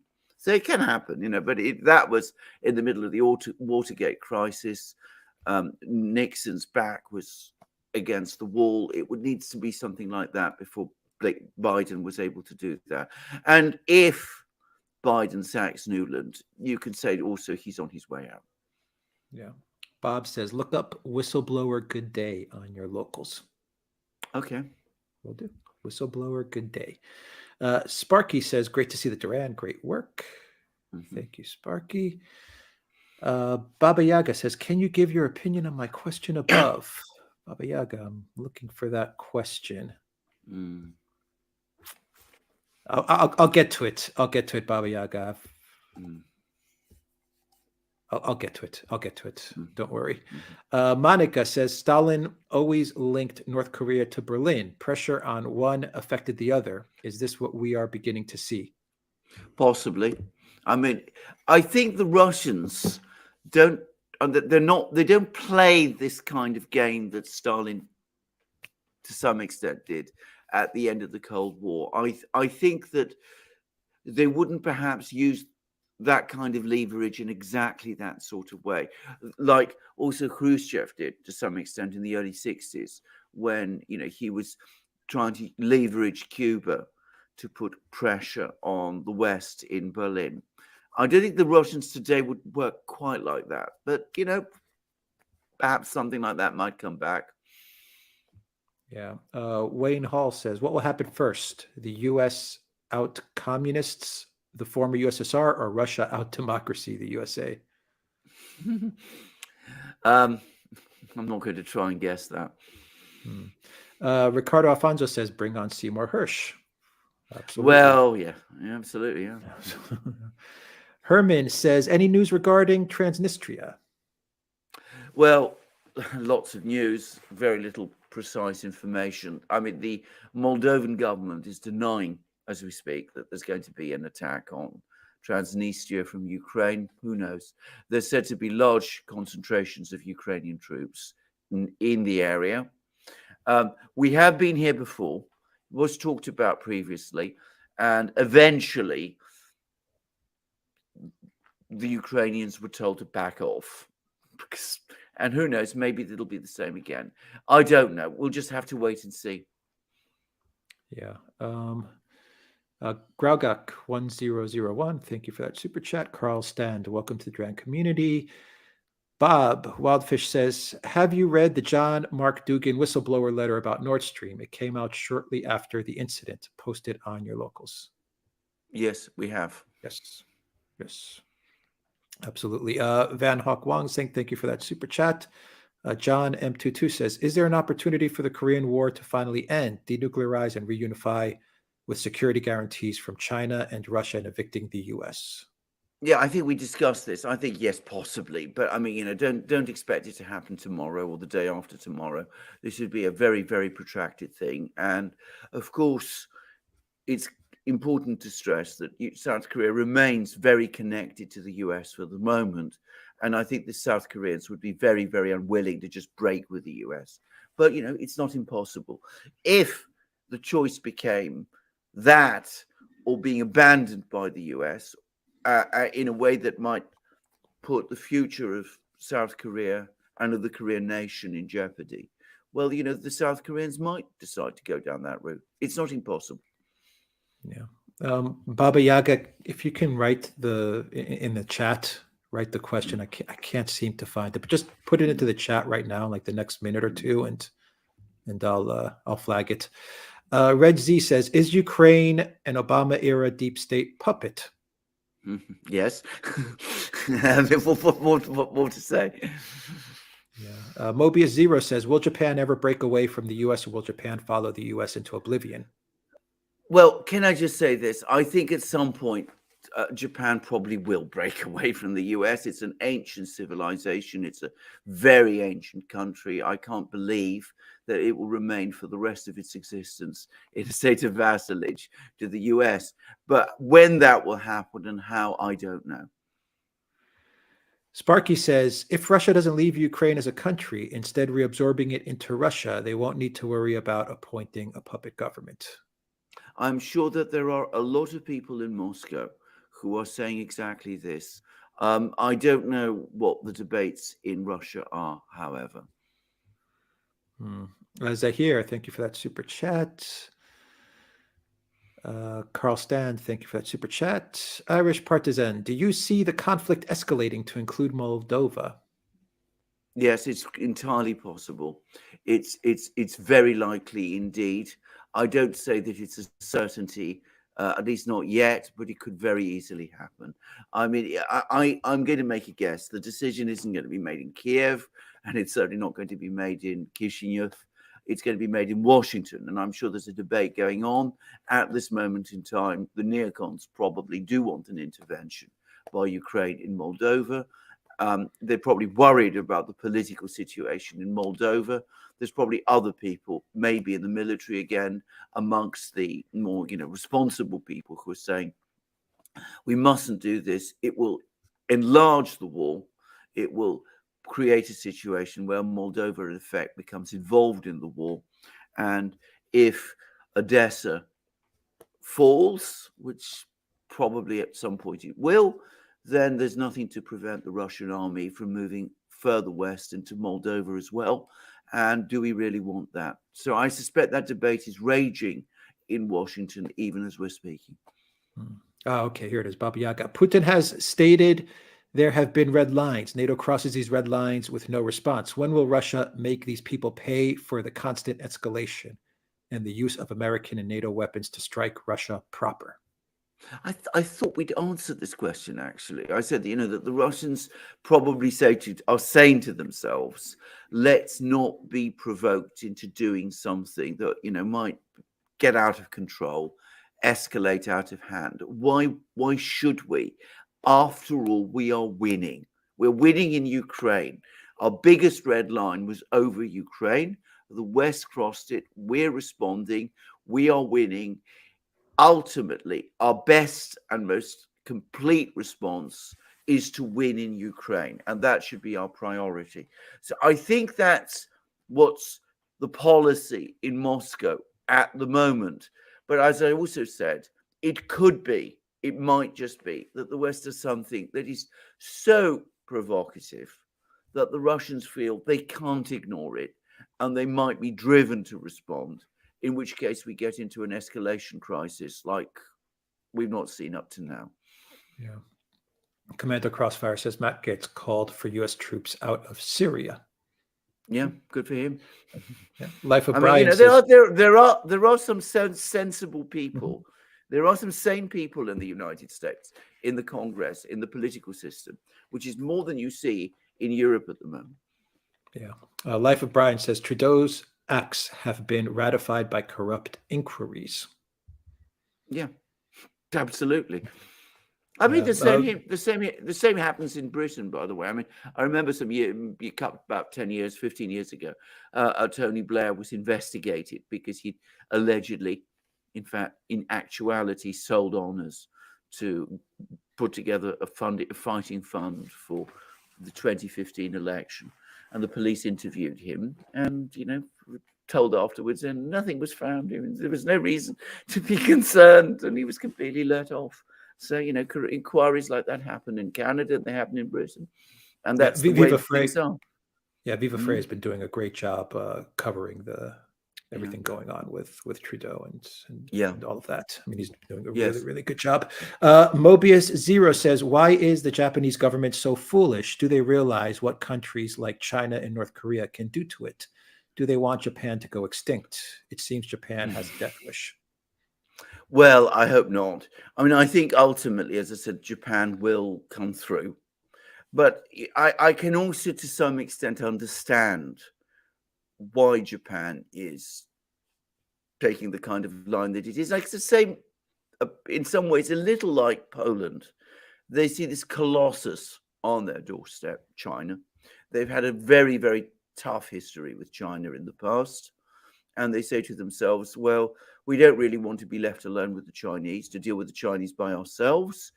So we need the Americans. And that is why we stay so close to the Americans. But eventually, perhaps, just possibly, they will make the same calculation that you're saying. They will say to themselves, well, look, in fact, getting so close to the Americans isn't buying us security. It's buying us danger. Yeah. Sparky says Jordan Peterson got his Ukraine info and attitude from Victoria Nuland's husband. Yeah, I know, Robert Kagan. Not to be underestimated. Yeah. Golden Silence says, why didn't the UN demand for Ethiopia to leave Eritrean land that was occupied for 18 years? Why don't the UN demand for Israel to leave the Golan Heights and occupied lands of Palestine? UN, unserious body. I take it these are rhetorical questions because, of course, the short answer is that the reason the UN didn't do any of these things is because that didn't accord with the policies of the great powers that ultimately control it. I mean, we shouldn't sentimentalize the UN and assume it to be something better than it actually is. I mean, there's the UN Charter, which is important and is the foundation of international law. And international law does matter. But the UN itself is, of course, ridden with hypocrisy and double dealing and all that kind of thing. It doesn't mean it isn't important, because it is the place where the great powers talk to each other, where they speak, where they conduct negotiations, where you can get a sense of where international opinion is going. But don't expect consistency from it. You're not going to get it. Elena Diaz says, I think it was Lavrov who said there was a country in Africa that learned out that learned out that Pushkin was French. What do you think about it? One of Russia's most beloved poets. Maria I haven't. Zakharova tweeted that as well. Yeah, Yeah, yeah, I I don't know haven't the heard that. country in Africa No, though. no, I haven't. I That's I will something. say this. I mean, Pushkin's great grandfather, I think it was his great grandfather, was African, and it was for a long time assumed he came from Ethiopia. But a very, very helpful person wrote to me about this and provided me with um, all the latest academic studies, and it seems that he probably came from the area around Brazzaville near the Congo, another completely different part of Africa, and he was. And that, of course, is a French-speaking region, so maybe there's some connection there. I mean, I don't quite understand, but possibly. Agadozde says America's dirty laundry in Ukraine is too numerous and must disappear one way or another, even if Ukraine has to.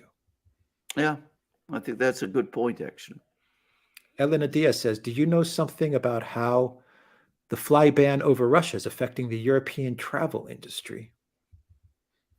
That's a very good question. No, I don't, but I can imagine it affects it profoundly because, of course, they're effectively cut off from flights to the Far East. I mean, it must be, I'm sure it is at the moment, entirely done now through East Asian carriers. My brother in law lives in the Far East, he lives in Singapore. And he was recently visited us in London, and I noticed that he flew Singapore Air.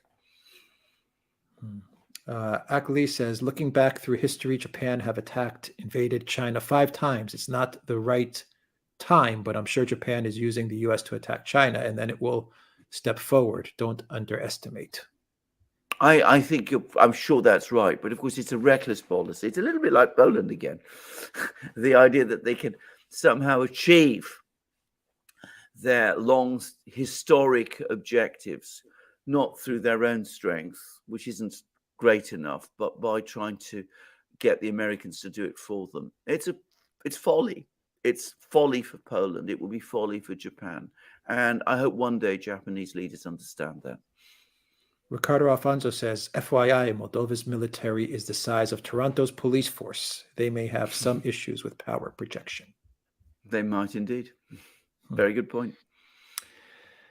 Paulina says, what are your views on Kazakhstan being a potential obstacle for Russia-China relationship, and also Kazakhstan currently increasing oil trade with the EU? I don't think this is a problem. Tokayev, who's the new Kazakh leader, seems to be speaking to Putin, practically, several times a month now. And I suspect a lot of that oil that's coming from Kazakhstan to the EU is really Russian oil.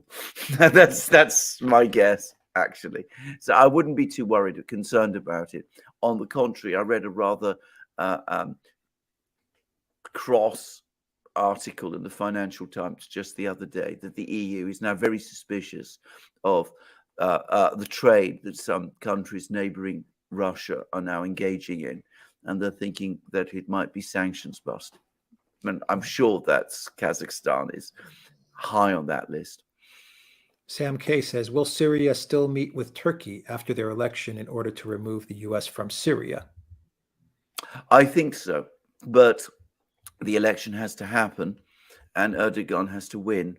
And if it's going to be Erdogan and Assad, if Erdogan loses, then I don't know.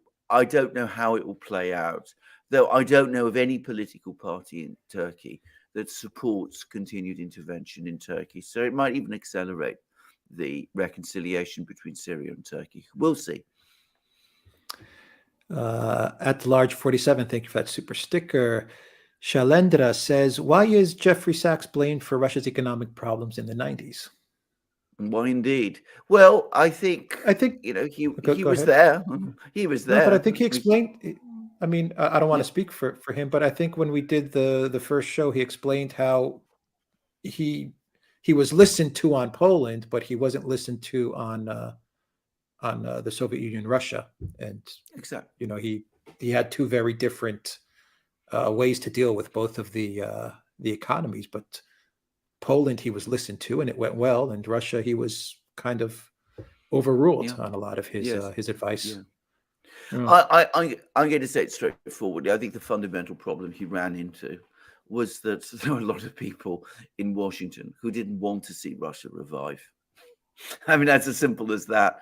I mean, I think that perhaps he went in, I'm sure he went in with the best of intentions, but there were people in Washington who were willing him to fail because they wanted Russia to fail. yeah. Elza says, "Is destroying Pushkin's monuments a case for BLM?" Question mark. Well, I think it's sort of the same and also different in all kinds of weird ways, but Right. it is a horrible thing to do, actually. M. Dusabanta, welcome to the Durant community. Um, let's see. Sparky says, NATO Twitter post is another example of condescending elites talking down to everyone else when elites are actually now the simple ones. Good point. Very good point, actually. That's a very, very good point indeed. Again, it's the elites now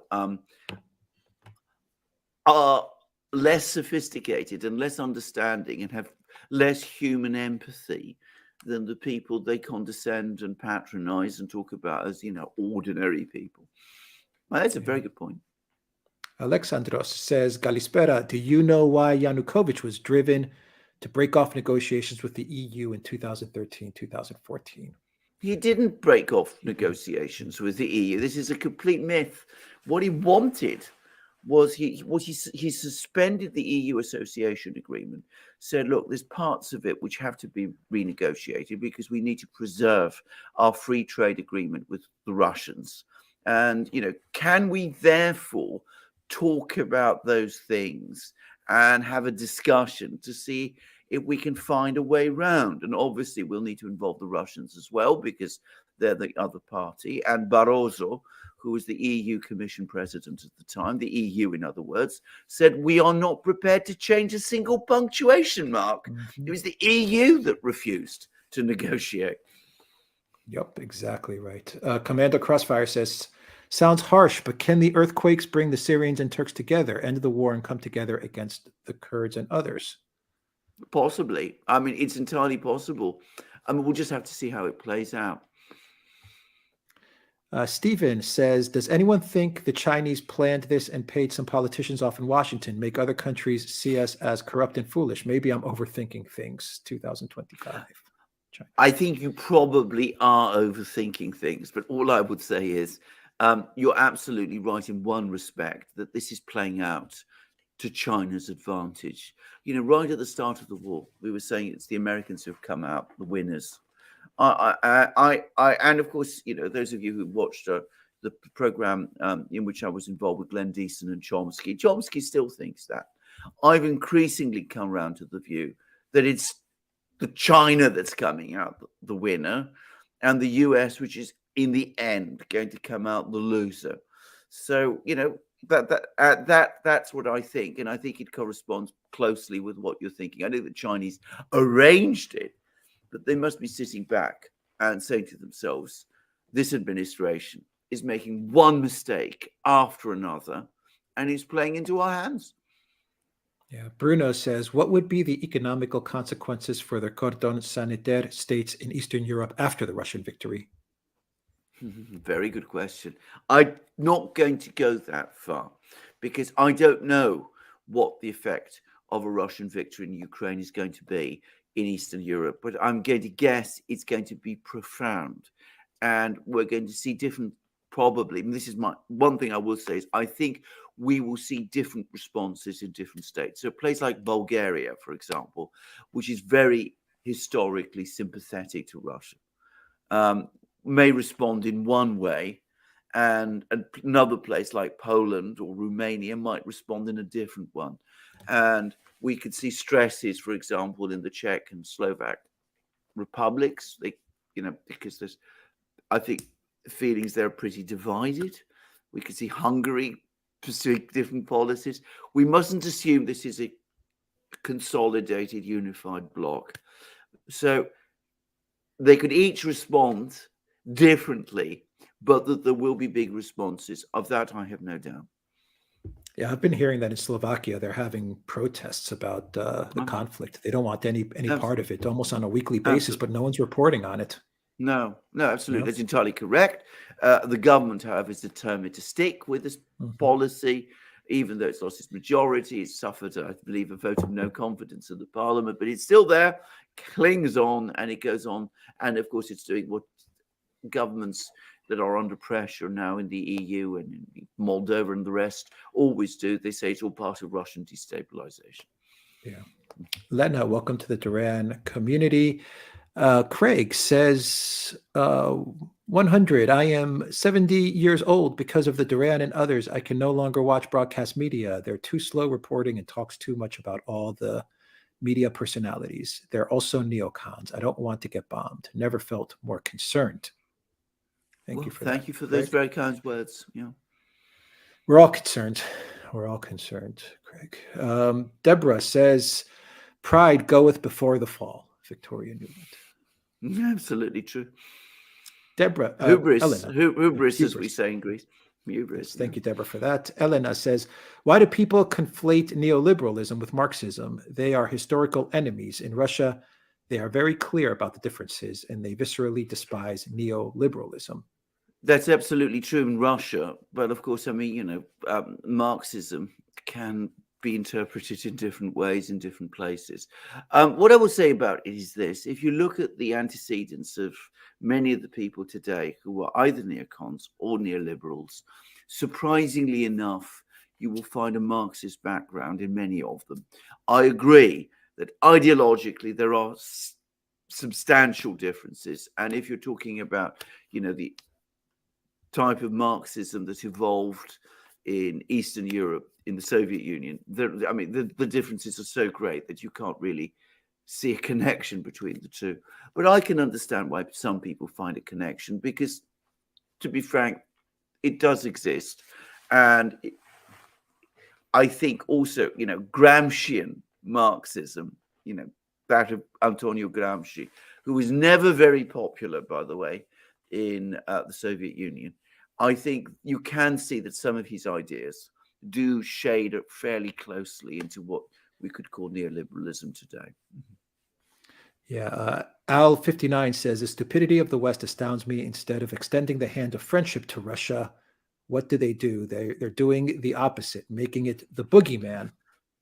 Yeah, I think you're absolutely right, and I think we have to come back to the point that Alex made at various points in this program and on other programs. The fundamental problem is that there are some people, Victoria Nuland being only one, who have a visceral complex about Russia, which blinds them to everything else, and unfortunately, they have gained control of policy. And you can argue and reason with them and say, well, it doesn't make sense for us to pursue these kind of policies. We're creating a block against us. We're turning this country into an enemy where it might have been a friend. But they're not ultimately interested in that. And then they're not going to listen to those kind of arguments because they are too emotionally invested in this country's destruction. There's no other word for it. Yeah, Amir, thank you for that super sticker. Jungle Jin says, why are the omni-wrong neocons still wielding power? This is an excellent question. I mean, every single venture they've ever launched has been a failure, but they're still there. They're still in control. In fact, their control has grown greater. And I mean, I think there are multiple explanations for this, but I think ultimately the key one is money. The military industrial complex funds them, not because the people who run the MIC are themselves particularly interested in the ideologies of all of this or the geopolitics of all of this, but because the policies the neocons advocate are ones which are financially beneficial to the MIC. So there is this community of interest, and the MIC has the big dollars and the big lobbyists, and that enables people who are neocons to leverage all of that to get into all kinds of powerful positions. Yeah, summer of 1970 says, does Kagan's sister sit on the Supreme Court? I haven't heard that. I've never heard that. Yeah. Raphael says, Greta Thunberg supporting the war in Ukraine. SMH. Of course. What did you expect? Thank you, Raphael, for that. D-Moon says, Russia is burning their playhouse down. Who can rebuild it? Defense corporations own the neocons, or is there a possibility of a more traditionalist conservative shift? Yes, there is a possibility, but it will be very difficult. Trump underestimated in his first term how difficult it would be. But there are plenty of people out there who would be willing to come forward and to help a new administration change direction. Robert Jarava says, just sending you warm greetings from Canada. Thank you, Robert, Thank you. for that. Jungle Jin says, how can neocons be always wrong yet retain prolonged control over the levers of near global power? Well, we've answered that. discussed that. Yeah. So. Sarah says, love the live stream with both of you. I think it really works. Thank you, Sarah. Mobius says, what are the ways that China can hurt Japan besides military means? Well, I mean, if there was an outright economic war between China and Japan, it would be very difficult for Japan. I mean, to say it straightforwardly, Japan's very invested in China.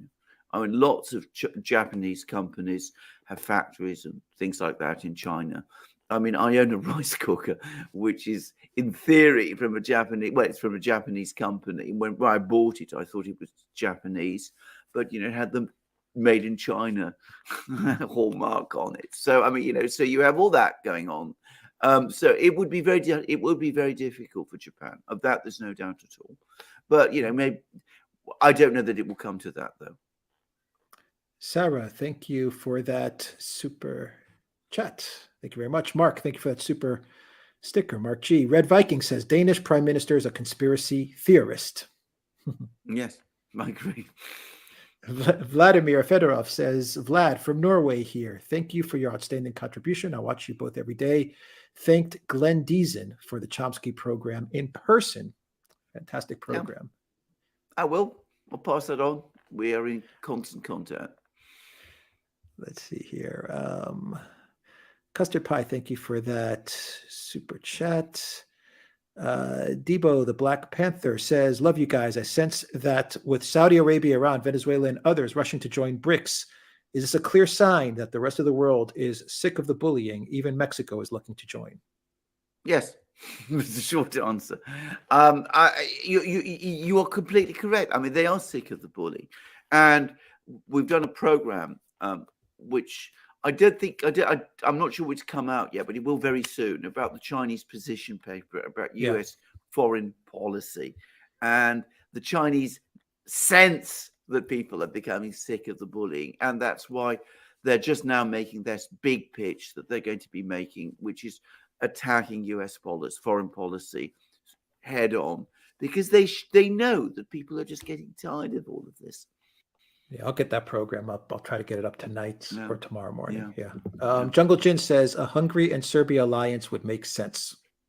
I think we're seeing that actually. Yeah. I think we are moving close together. Yeah. Yes. Transport says U.S. tried to contain China and have failed. China will never allow another country to rule over them again. So the only thing left is a military confrontation with the U.S., which will never allow themselves to be defeated by China. Well, I hope we don't get into these terrible scenarios that you're outlining. I would say that anybody in the US should be extremely wary about talking themselves or thinking about a war with China. I mean, years ago, and this is back in the 50s, General MacArthur actually warned against it. He said that it would be an act of utter folly to get into any kind of land war in Asia with China. And he's right. And it wouldn't just be a land war now, it'd be a sea war as well. Elena Warner says, Elena Kagan is Robert's sister, according to Google. Okay. Thank you for that. Otno Sense says the EU fall would be the first time an empire exits history without leaving anything good behind. Romanian foreign minister also denies any attack on Transnistria. Yeah, well, That's you can accept all these denials if you wish. um, about the United States. I mean, I think the United States has made many good and great contributions to the world, but this empire that it has now, the system that it has now, is purely destructive, and the quicker it's ended, the better for the world and the better for the United States and for the American people too. Mobius Zero says, you want to know something crazy? It seems Americans would have no issue with having a nuclear war over Taiwan. It seems eradicating society is worth it to stop China. I'm afraid there are some people, and I've encountered them, who have got themselves worked up into this kind of way, and I think it's a very dangerous and foolish thing, reckless. Yeah. Baba Yaga, we answered that question. Putin has made statements about red lines. NATO has crossed those red lines. What do you think Russia will react to the shelling on Russia proper? We answered that, correct? Yes. Yeah, we did. Thank you for that, We Baba did. Yaga. Mehdi says, will there be an ultimate showdown between the UN and BRICS in who defines international law, international laws? No, I don't think the BRICS will try to define international law. I don't think that's what they're about at all. I think that the BRICS accept that the UN Charter is the body that sets out the fundamental principles of international law. What there will be, and increasingly is arguments between the BRICS states, and in fact most states, and this small group of Western states, about the correct interpretation of the UN Charter, and also over this rules-based international order that the Western powers talk about now, or at least the Americans and the British talk about now, all the time, but which they never define. Yeah. BFTE Eyes Wide said NATO was formed in 1949, whereas the Warsaw Pact was formed in 1955. Now, you may beg the question about the Cold War narrative, which led us into today's situation. A lot of lessons have been learned from history, and now you can see Russia, China, India, and the rest of the West dominated countries are coming together, and it's beautiful and hopeful. Yes, I agree with every point. And I would add, by the way, that, I mean, this is not a defense of, Stalin and his policies, but of course, after the Second World War, the Soviets claimed to be opposed to bloc confrontation. And that was one of the reasons why they delayed in setting up the Warsaw Pact. But they did eventually do so, obviously. And if we look at the situation today, the Chinese and the Russians again say that they don't believe in and don't want to set up blocs. But we might eventually find ourselves in that place too. But the important thing to say is this bloc, if it's ever created in response to the Western bloc, will be immeasurably more powerful than the Warsaw Pact ever was. And it will bring in far more countries, and it will be global in extent, and it will present a far greater danger and challenge to the leadership, the position of the Western powers than the old Warsaw Pact ever did. I hope we don't get there. I agree with what you said. And I too also think that in the end, if we can get past this very difficult period, the future is hopeful.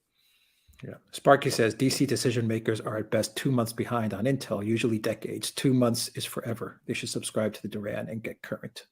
Thank you for that. Stefan, thank you for joining the Duran community.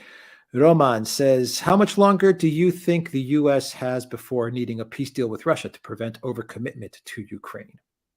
Well, I think the military have basically said the summer.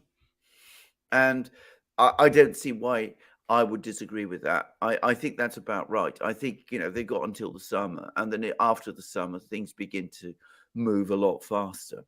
And, we start seeing, Ukraine running out of shells and the Russians advancing faster west. The risk is that, if the Nulands and the Sullivans and all that crowd is still there, they won't seek a peace deal. They'll seek even more escalation.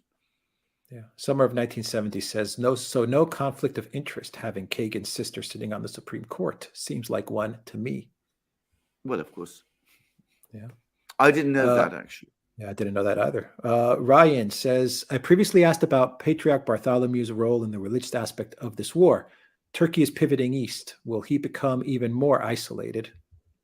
Yes. Yes. I mean, I think Yes. he's a disastrous figure, actually, if I may say, and I think he's done huge damage to orthodoxy, and he will become more isolated. Yeah. Commando Crossfire says Armenia is moving to the west, EU mission to undermine Russian heritage. What is the news there, and how are relations between Russia and Azerbaijan?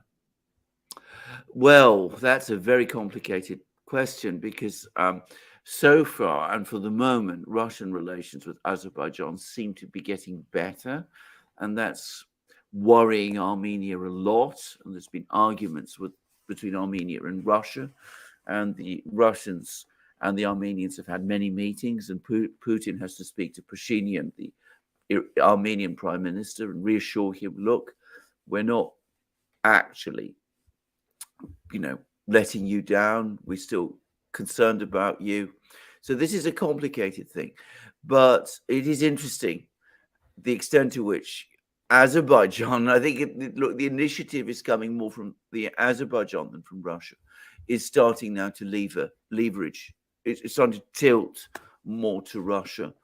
I personally going to say what I think. I think the Russians have got pretty much the whole Caucasus now sewn up. The government in Georgia looks like it's drifting towards them. Azerbaijan is tilting towards them. Armenia can't ultimately completely break away. It's not able to. So gradually, steadily, incrementally, the Russians are tightening their grip on the Caucasus. And perhaps it's unsurprising that they would. Vikram, welcome to the Dran community. Sarah says, sorry, wrong about Elena Kagan, but she is the granddaughter of Russian Jewish immigrants. Okay. Okay, so she's not connected to. I didn't. Yeah, okay, good. Okay. Thank you for that, Sarah. Wooten DW says, don't see much chance of the West reversing course in Ukraine unless their hero Zelensky is outed. General Zaluzhny has support of Banderites and the respect of Russia. Any chance of his replacing Z? I don't think. Right. This is a very good question. I mean, do you remember the purge? Do you remember all these people who were being sacked? Notice how from one day to the next that whole thing has been switched off. I mean, something was going on, and then somebody seems to have said, it must have been in Washington again. This isn't what we really want. So they brought the whole thing to a stop suddenly, and the media isn't talking about it anymore. And Reznikov, the defense minister, who's going to be sacked, well, surprise, surprise, he's still there. And Budanov, who was going to replace him, hasn't replaced him. So, I mean,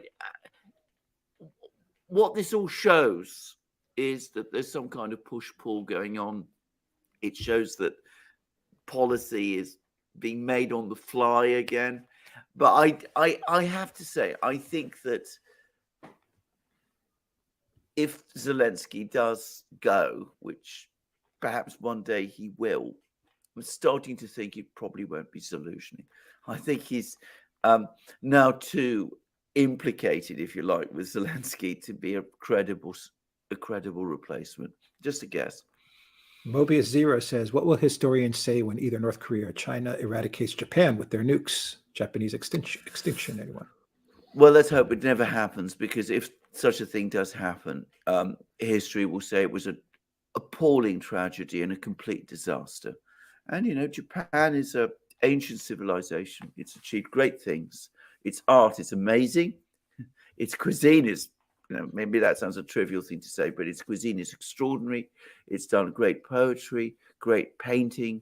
Let's not want to see the Japanese people exposed to that kind of thing. Let's hope that instead there's some kind of reconciliation between these East Asian nations. Elena says, if Finland enters NATO, can Russia ask for reparations for Leningrad?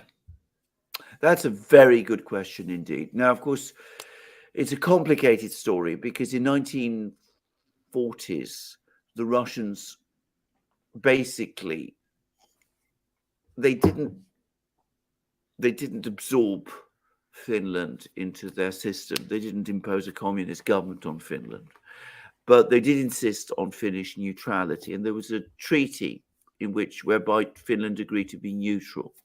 And then in the 90s, along comes Boris Yeltsin, and that all gets watered down, and it's replaced by a much different treaty, and Finland's policies shift.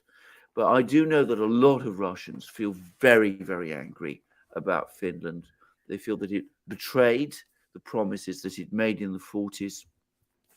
And I suspect there's going to be an awful lot of unfinished business between Russia and Finland over the next couple of years. I'm not going to try and predict the outcome, but I don't think it's going to be happy for Finland. Omar Grant says, how come the entire world is not taking the bombing of Nord Stream pipeline more seriously? I think the world is taking it very seriously. You must make the mistake of thinking that the world isn't taking it seriously. The West is trying to ignore it, but that means that they're taking it seriously too. They maintain a total silence about it. That doesn't mean that they're not taking it seriously. On the contrary, it confirms that it does. They're very, very nervous about this. Yeah. Ryan says America has a chance to be part of the fair world order. Instead, they're doing the opposite and ruining it for the American people. Yes, I agree completely. Yeah. Utno Sens says it was the EU empire's fall, not the US. US will survive and morph. I've seen the Romanian foreign minister. The message was a hint for Ukraine not to push it. Yes, I agree with both points, actually. I agree completely with both points. Yeah. Island Popsicle says it appears the U.S. is committed to a conflict with China, regardless as to how their Ukraine adventure goes. Would the rest of the world retaliate against the U.S. if the U.S. provokes another conflict? Let's hope that there isn't a conflict. If there is a conflict, very difficult to know what the dynamics of it will be and what the geopolitical effects will be. It will be a geopolitical earthquake, which will make Ukraine seem like a minor affair. I have to say that at the moment, most of the world, I suspect, would tilt towards China. Yeah. Valias says, hello, everyone. Checking in and sending love. Hello, Valias. Thanks. Great to have you here. Sparky says, before Pushkin, Russian literature was written in French. No, that's not entirely true. There was a Russian literature in Russian before Pushkin. And there are actually Russian poets before Pushkin in Russian. And Pushkin, of course, is the first Russian literary figure to achieve a global reputation. And he remains for Russians the poet, if you like. But it's like Shakespeare. I mean, there was an English literature before Shakespeare, but Shakespeare, is a titanic figure. And, people who read Beowulf or struggle through Chaucer have a hard time of it. And for most people, English literature does start with Shakespeare. Punter 57 says, I like to play Fiat Monopoly when I run out of money. I simply write Good for you. IOU. I think you should speak to Janet Yellen and Colin Powell, Jerome Powell. I think they could take some tips from you, actually.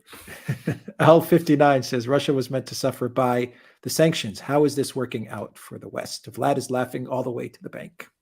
It certainly is. I mean, I was looking at the economic figures, by the way, and the story, and in fact, it's worse than if there'd been an epic crash in the West, because what it looks like is that we're not going to get an epic crash. We're going to get something much worse than that. We're going to get essential stagnation, indefinite stagnation, it looks like, in the EU. Even the US is going to be limited to about 1% growth from about a year on.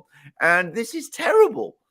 The rest of the world is going to go on growing, and we're going to be stagnating indefinitely.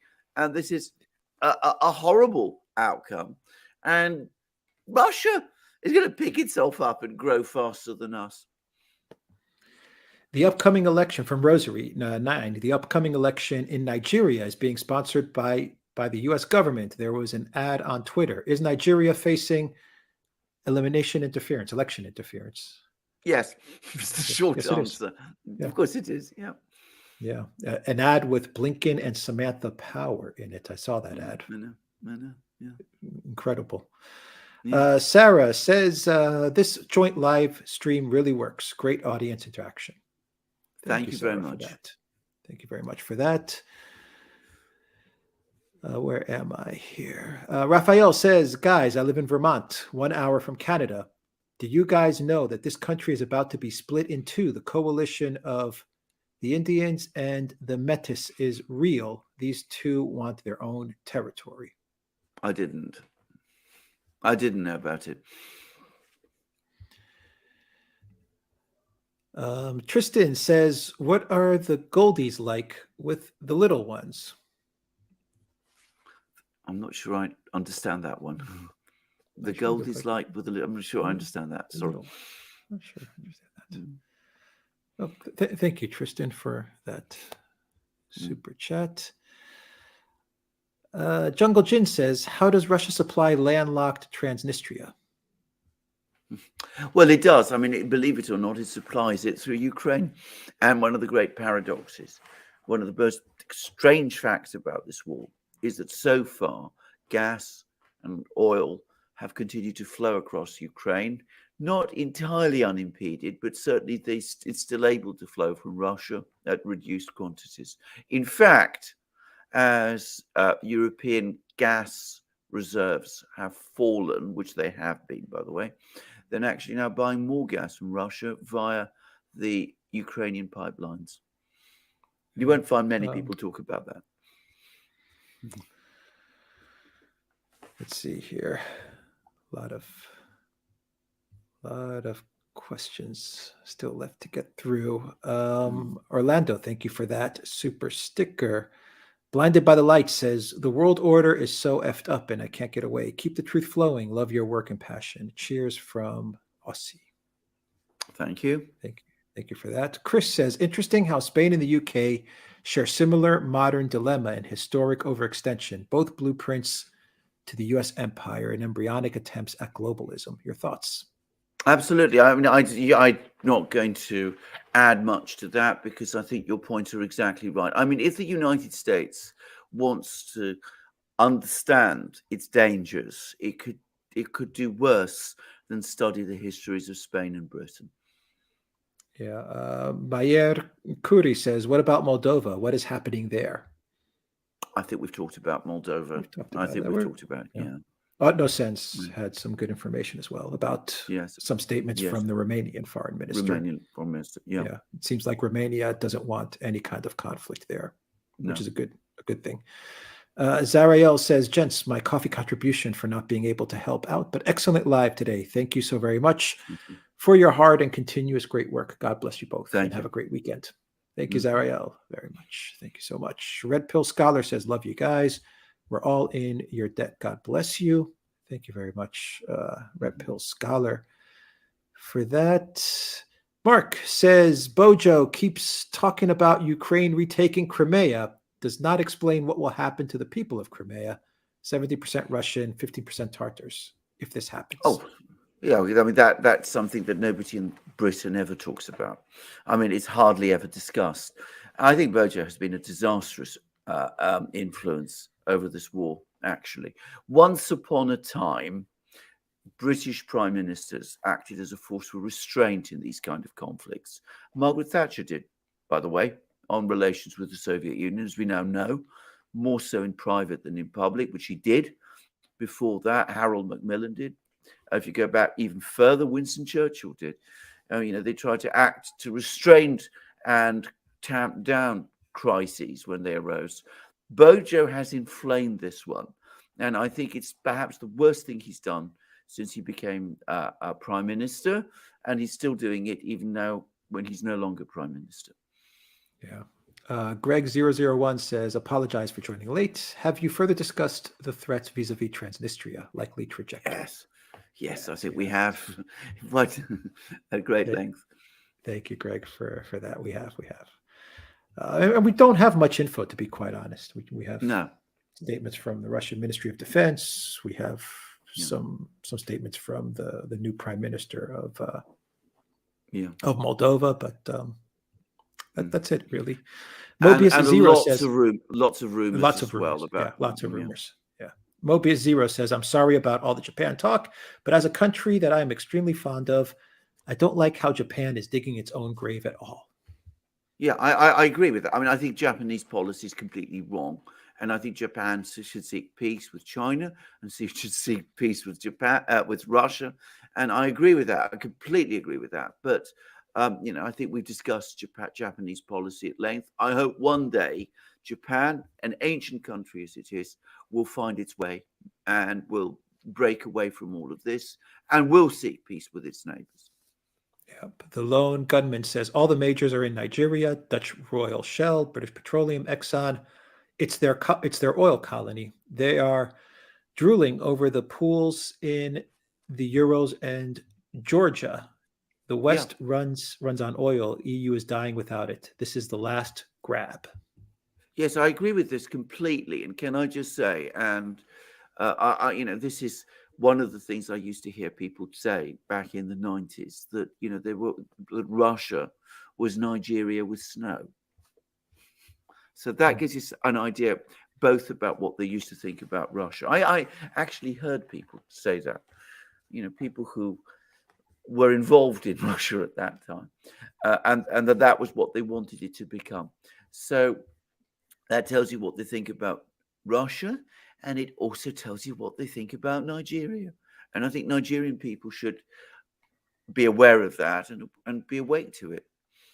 Yeah. Island Popsicle says, wish I could contribute more. Just want to thank you guys for all you do. Excellent analysis and discussion, and you guys make great sweatshirts. Thank you for that. Thank you Island very Popsicle. much. Thank you. And Sparky says, my mistake. I suppose that I was reading into Pushkin's informal title, The Father of Russian Literature. Sorry about that. No. Thank you, Sparky, for that.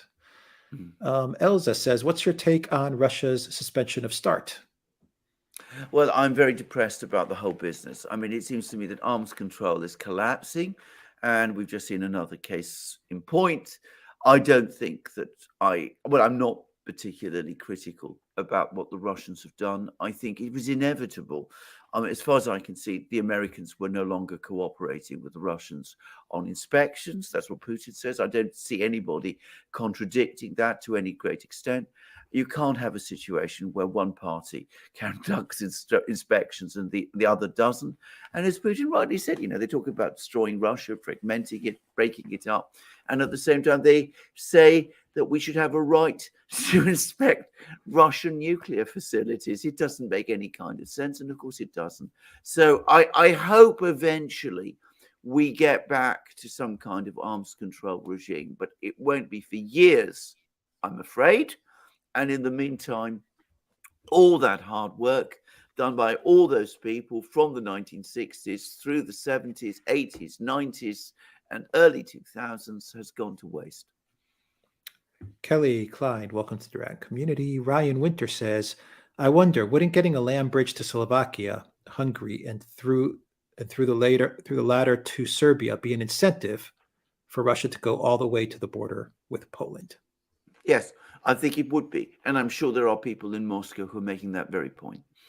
Whether they are the dominant group in Moscow, I don't know. I'm guessing that Medvedev is one of them. Sancho de Laxo says, are those at the covert centers of power aware that they are exposing us to many pages of their playbook by trying so many classic reused disruption and psyop tactics in such a short time? Good point. That's a very good point, actually. I don't know what they're aware of. I suspect many of them are so consumed with their schemes and their plans and their plots and the discussions they all have with each other about these things that they don't see that in the way that you do. But you're absolutely right. Arctic Lord says, Russia has nukes, yes, but their economy is less than the size of Texas alone. They cannot compete with NATO. Well, that's been the theme that we've heard for how long now? How many years? This is, the gas station masquerading as a country and all that. And it's, got a, economy the size of Texas, or is it the Netherlands, or is it Italy, or is it Baluchistan, or the Galapagos Islands, or whatever? Well, that is obviously not so. If it were so, they would not have withstood the sanctions pressure. I mean, to be quite clear, I mean, a country, a Western country the size of Texas, with an economy the size of Texas, that was exposed to the kind of sanctions that Russia has been exposed to, would not have survived. And if you visit Russia, as both of us have done, well, Alex has lived there, you would see straight away that that is nonsense. Pirate Fish says, with all the 24-hour rhetoric, I wish to remind all there are three sides to every war: your side, their side, and the truth. Yeah, true. Yeah. We try to seek it. And, you know, I think we are sometimes skeptical about some of the things the Russians themselves say. Well, we started this whole discussion with a discussion about Prigozhin and the Russian Ministry of Defense and all that. Yeah. And thank you for that super chat. Conover Alpine says, love the show. I listen to you guys every day. My question is, what are the chances of Germany and Russia getting back to business after the war? How long before the Germans get rid of their government? I don't know. I think there's a fair chance that the Germans will get rid of their government at some point in the, foreseeable, reasonably near future.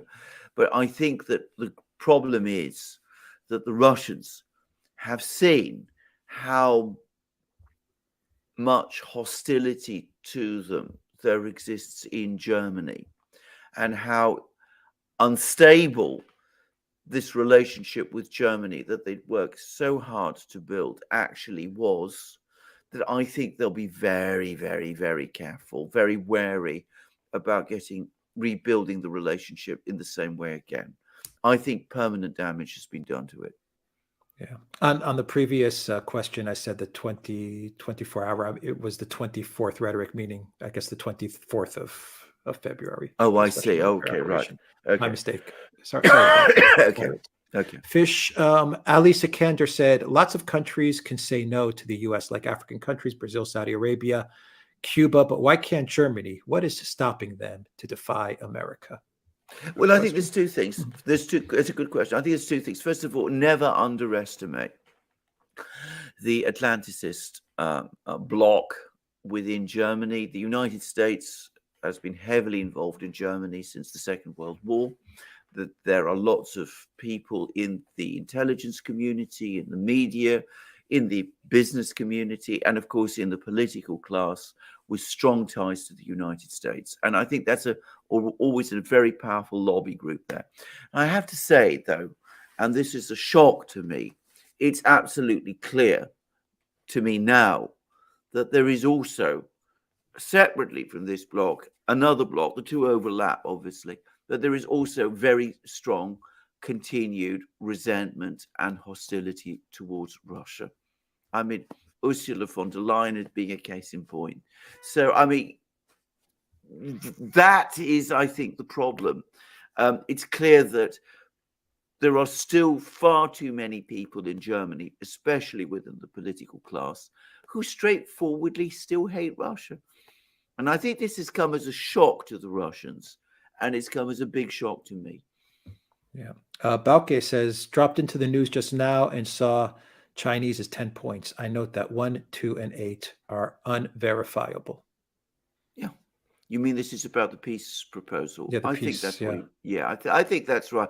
As I said, this isn't a peace plan. We talked about it at the start of the program. This is not a peace plan or even a roadmap to peace. It's just a statement of principles. That's all it is.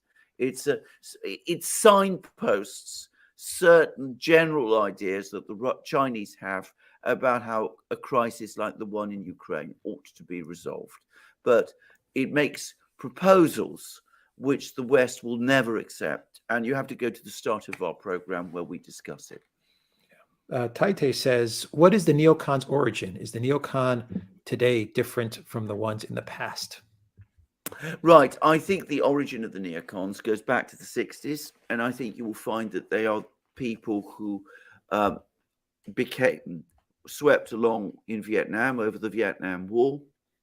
They originated out of a cross, if you like, between the Vietnam hawks, the people who wanted to pursue the war in Vietnam, and certain people on the left in American politics, the Trotskyist left in the US politics, particularly New York, who were always hostile to the Soviets and then to Russia, and who combined, they crossed with the Vietnam hawks, and the one brought this idea, about American power, American policy, and all the rest, and the other brought to this idea Trotsky's idea of permanent revolution, expanding revolution around the world, and the two came together, and they birthed the neocons. Yeah. Ronald B says Russia is pursuing a war of attrition against Ukraine. If Ukraine can amass troops next to Transnistria and can threaten it with an invasion, is the attrition really working? Well, I mean, we're talking about a completely different type of war. If we're talking about a Russian force of 400 men, which is what we are in Transnistria, then you don't need tens of thousands of troops to defeat that. You might be losing hundreds of thousands of troops on your eastern border, but if you could scrabble together 5,000 men, you can presumably deal with 400. I mean, can I just say, if you're talking about attrition wars, there's no more classic example of attrition war in some ways than the Second World War. But even at the end of the Second World War, I think it was in November or December, when Germany was clearly losing, they still had enough troops to occupy Hungary and to overthrow the government of Admiral Horthy and to bring into power the Arrow Cross, which was set up by the Germans literally a few weeks before, if you like, the end. So, you could still find, a country that is falling might still have enough force to be able to exert itself against an even weaker power. Yeah. Ricardo Alfonso says U.S. should have used stealthy approach regarding Russia and China, slowly infiltrate their institutions as they did with the EU. They would have gotten their victory, but they need to humiliate their enemies. Well, that's true, except, of course, that I think both the Chinese and the Russians became pretty wise to what the Americans were up to. And one of the problems that the US ran into was that the Russians and the Chinese started to take precautions against it. Yeah. Raphael says, watching the two speeches side by side, one is confident and calm, one is jumpy, scared and out of control. Russia has discipline and NATO is BS. You're completely right. Watch Alex's programs about Biden. I mean, I find them quite funny, actually. I find them very funny, actually. the Ratch says, Marxist neoliberalism makes just about as much sense as Bidenism? So someone isn't a Marxist. Someone isn't a Marxist just because they hung out at the communist meetings in college, likely surveilling them for the FBI. I entirely agree with that. But I mean, bear in mind, there's the Marxism, which Karl Marx himself might have recognized. And there's the various evolutions and further evolutions and things. You might have turned up to Marxist meetings at college, taken away some ideas, package them in your own way, call yourself a Marxist for a while, and fairly easily become a neoliberal. Amir says, Alexander, what do you know about Donald Kagan, apparently a respected scholar on ancient Greece at Yale, and who wrote While America Sleeps, which many count as a manifesto for the neocon movement? Yeah, and I do, as a matter of fact, I do know Donald Kagan. I don't think he's he's not... Let me put it like this. He's a writer on ancient Greek affairs, particularly ancient Athenian affairs, that I don't actually especially agree with. I mean, my views about ancient Greek, ancient Athenian policy, which is what he mainly wrote about, what Donald Kagan mainly wrote about, I prefer Geoffrey de Saint-Croix, unequivocally. I think I'm more on his side than amongst Donald Kagan, but I'm not going to deny that he isn't at some level, a good, or at least a reputable, solid historian. I mean, he's not my favorite historian on those affairs, but what he says about politics today is completely wrong, in my opinion. You mustn't assume that an ancient historian is going to be good on contemporary foreign policy. Yeah. Finkelstein Solutions to Usury says, question for Alexander. There is a bill in Congress to audit the Americans' assistance to the Ukraine. If it is not signed into law, is it possible for the Congress to refuse to fund their government until such a time as the audit is carried out? Is Well, that likely to happen? why would it not be signed? Why this resistance to carrying out an audit? Okay, it's a rhetorical question, but I mean, surely you're going to give away tens of billions of dollars, hundreds of billions of dollars. Conducting an audit is pure common sense. You're not doing it. I mean, that begs some rather interesting questions, doesn't it? But of course, the reason is, as Alex said, most of the money doesn't stay in Ukraine. So that's why you don't want it audited.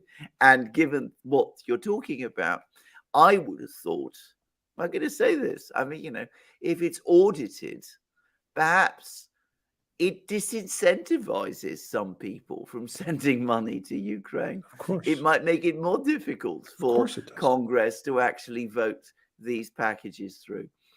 Of course, absolutely correct. Jungle Jin says you have to feel for Assad, who only ever wanted to be an ophthalmologist before his brother had the bad taste to get killed in a car accident. Yeah, I think a lot of people have made that point, actually. I will say this. I mean, he's risen to the challenge of being president of Syria, even though it wasn't something he wanted to be. And, given the challenge, I mean, that's, some rising to it. Yeah. Summer of 1970 says, another great stream at the Duran. Thank you for that. Thank you. Summer of 1970. Commander Crossfire says, I hope future generations truly appreciate the unpayable debt humanity owes to Russia and her peoples. Not once, not twice, but time and time again, they stood for the oppressed, not saints, but giants. Well, some people in the West want to forget all of that. But, we should remember what the Russians have contributed to the world. Absolutely.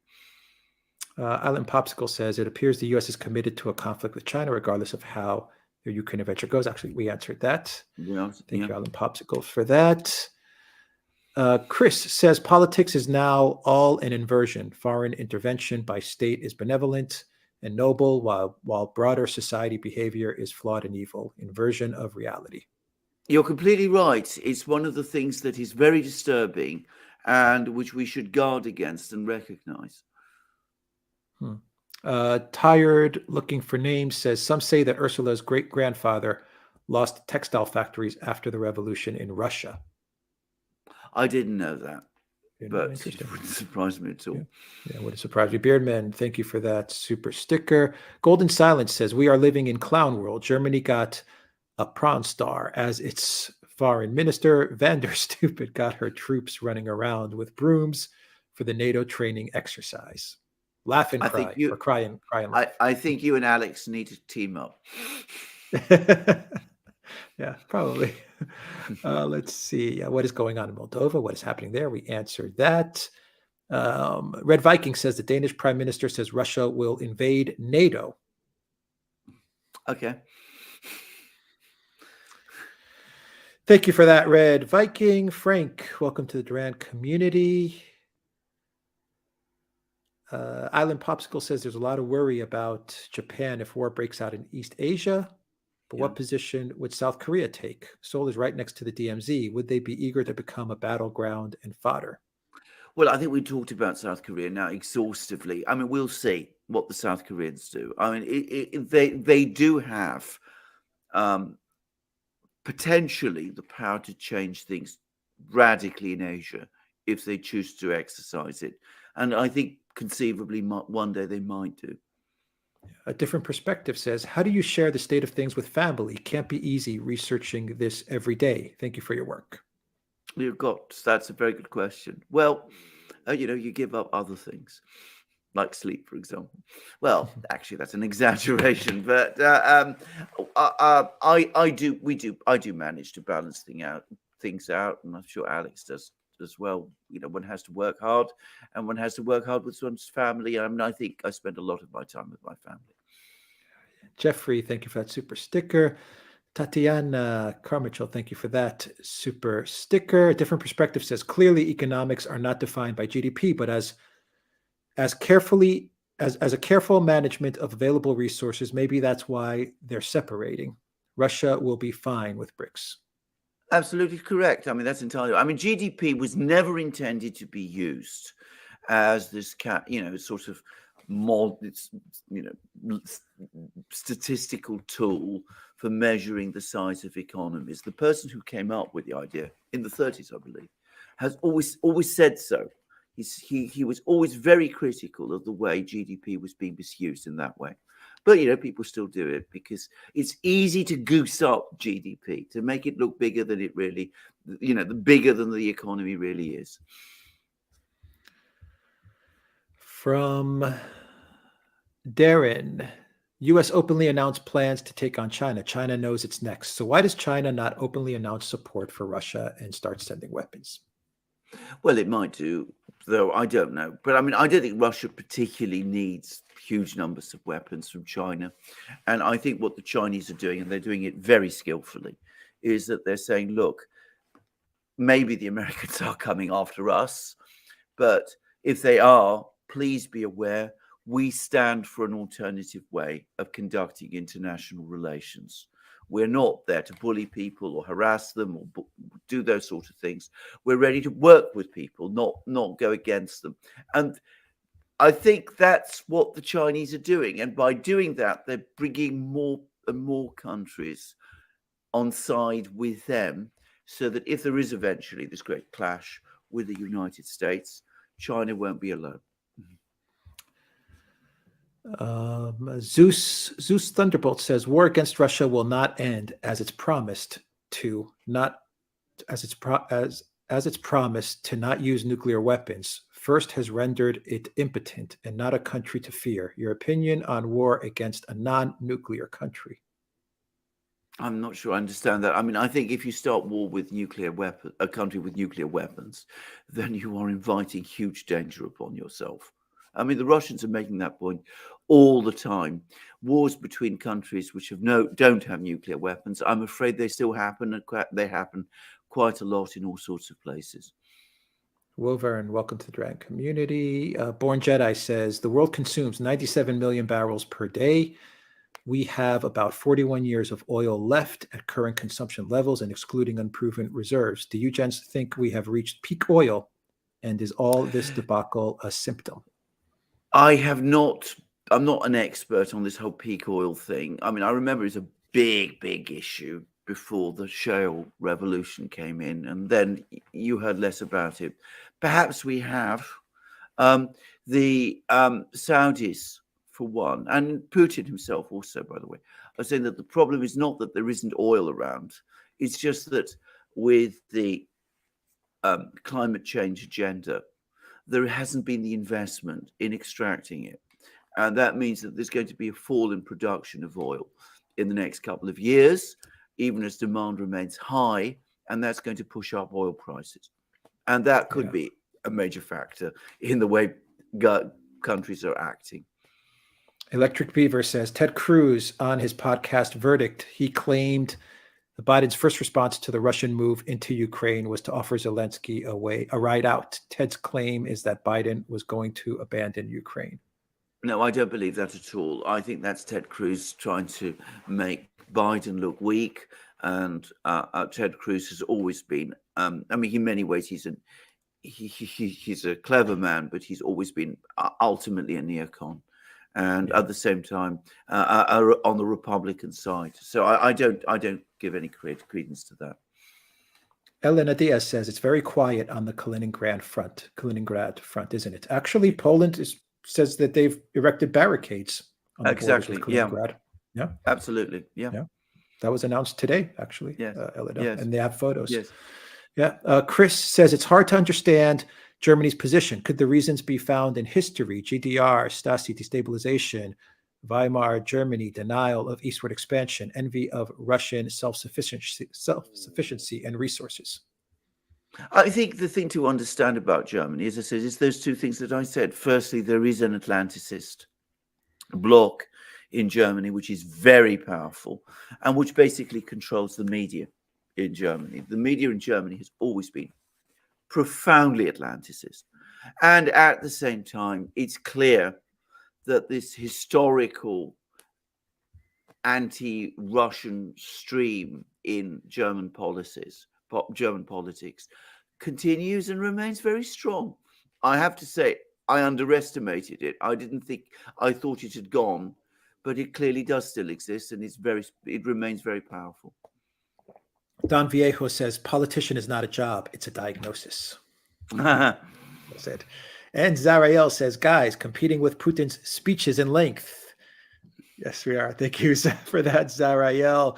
How's your voice holding up, Alexander? We have a few more questions to get to. We're wrapping up. It's just about there still. Okay, we're wrapping up. Bob Page, thank you for that super chat. Radar Barstadt, thank you for that super chat. And Nikolai, we are going to end this stream on Nikolai's statement. Big props to Ray McGovern and Jeffrey Sachs for speaking out at the UN meeting on the Nord Stream sabotage. And thank you, Alex and Alexander. Thank you, Nikolai. Absolutely.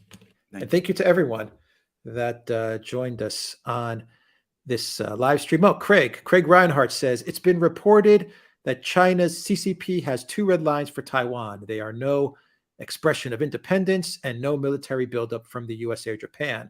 Biden announced more troops to Taiwan. Scary. Yes, he did. Yes, he did. Absolutely. And quadruple the troops, I believe. Quadrupling, right? Absolutely. And it's very scary. And it shows you that if you give Biden a red line, his response is to walk over it, which is extraordinarily dangerous. But that's what he does. We did it with Ukraine, and he's doing it with Taiwan too. Thank you, Craig, very much for that. And just a couple more. Zeus Thunderbolt said, Russia will never use nuclear weapons. First, only Eastern Europeans and Russians die. Tell me, why would the war end till Russia breaks? Well, again, I'm not quite sure I understand that. I think if we start getting into a situation where nuclear war is used, weapons are used, then it's not just Russia that ends. All of us do. Yeah. Don't forget, Russia has the hypersonics and they've got the submarines. Absolutely. You know, kind of hidden around, and that's very dangerous for the West. So let's not get there. Heladel says, want to thank you both so much for your perspectives and insights over the past year to the day. Thank you for that. Okay, I think we can wrap up this live stream, Alexander.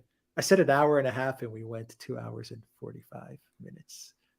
J.H. Scott says, thank you for taking the time to answer questions. Thank you, J.H. Scott. Thank you. Thank you very much. And it was a great live stream, and I think we both enjoyed it hugely. Yeah, it was a great live stream, and thank you to our moderators. Alice in Blunderland.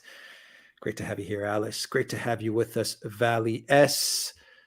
Zarael, thank you. As always, William Justice. Great name.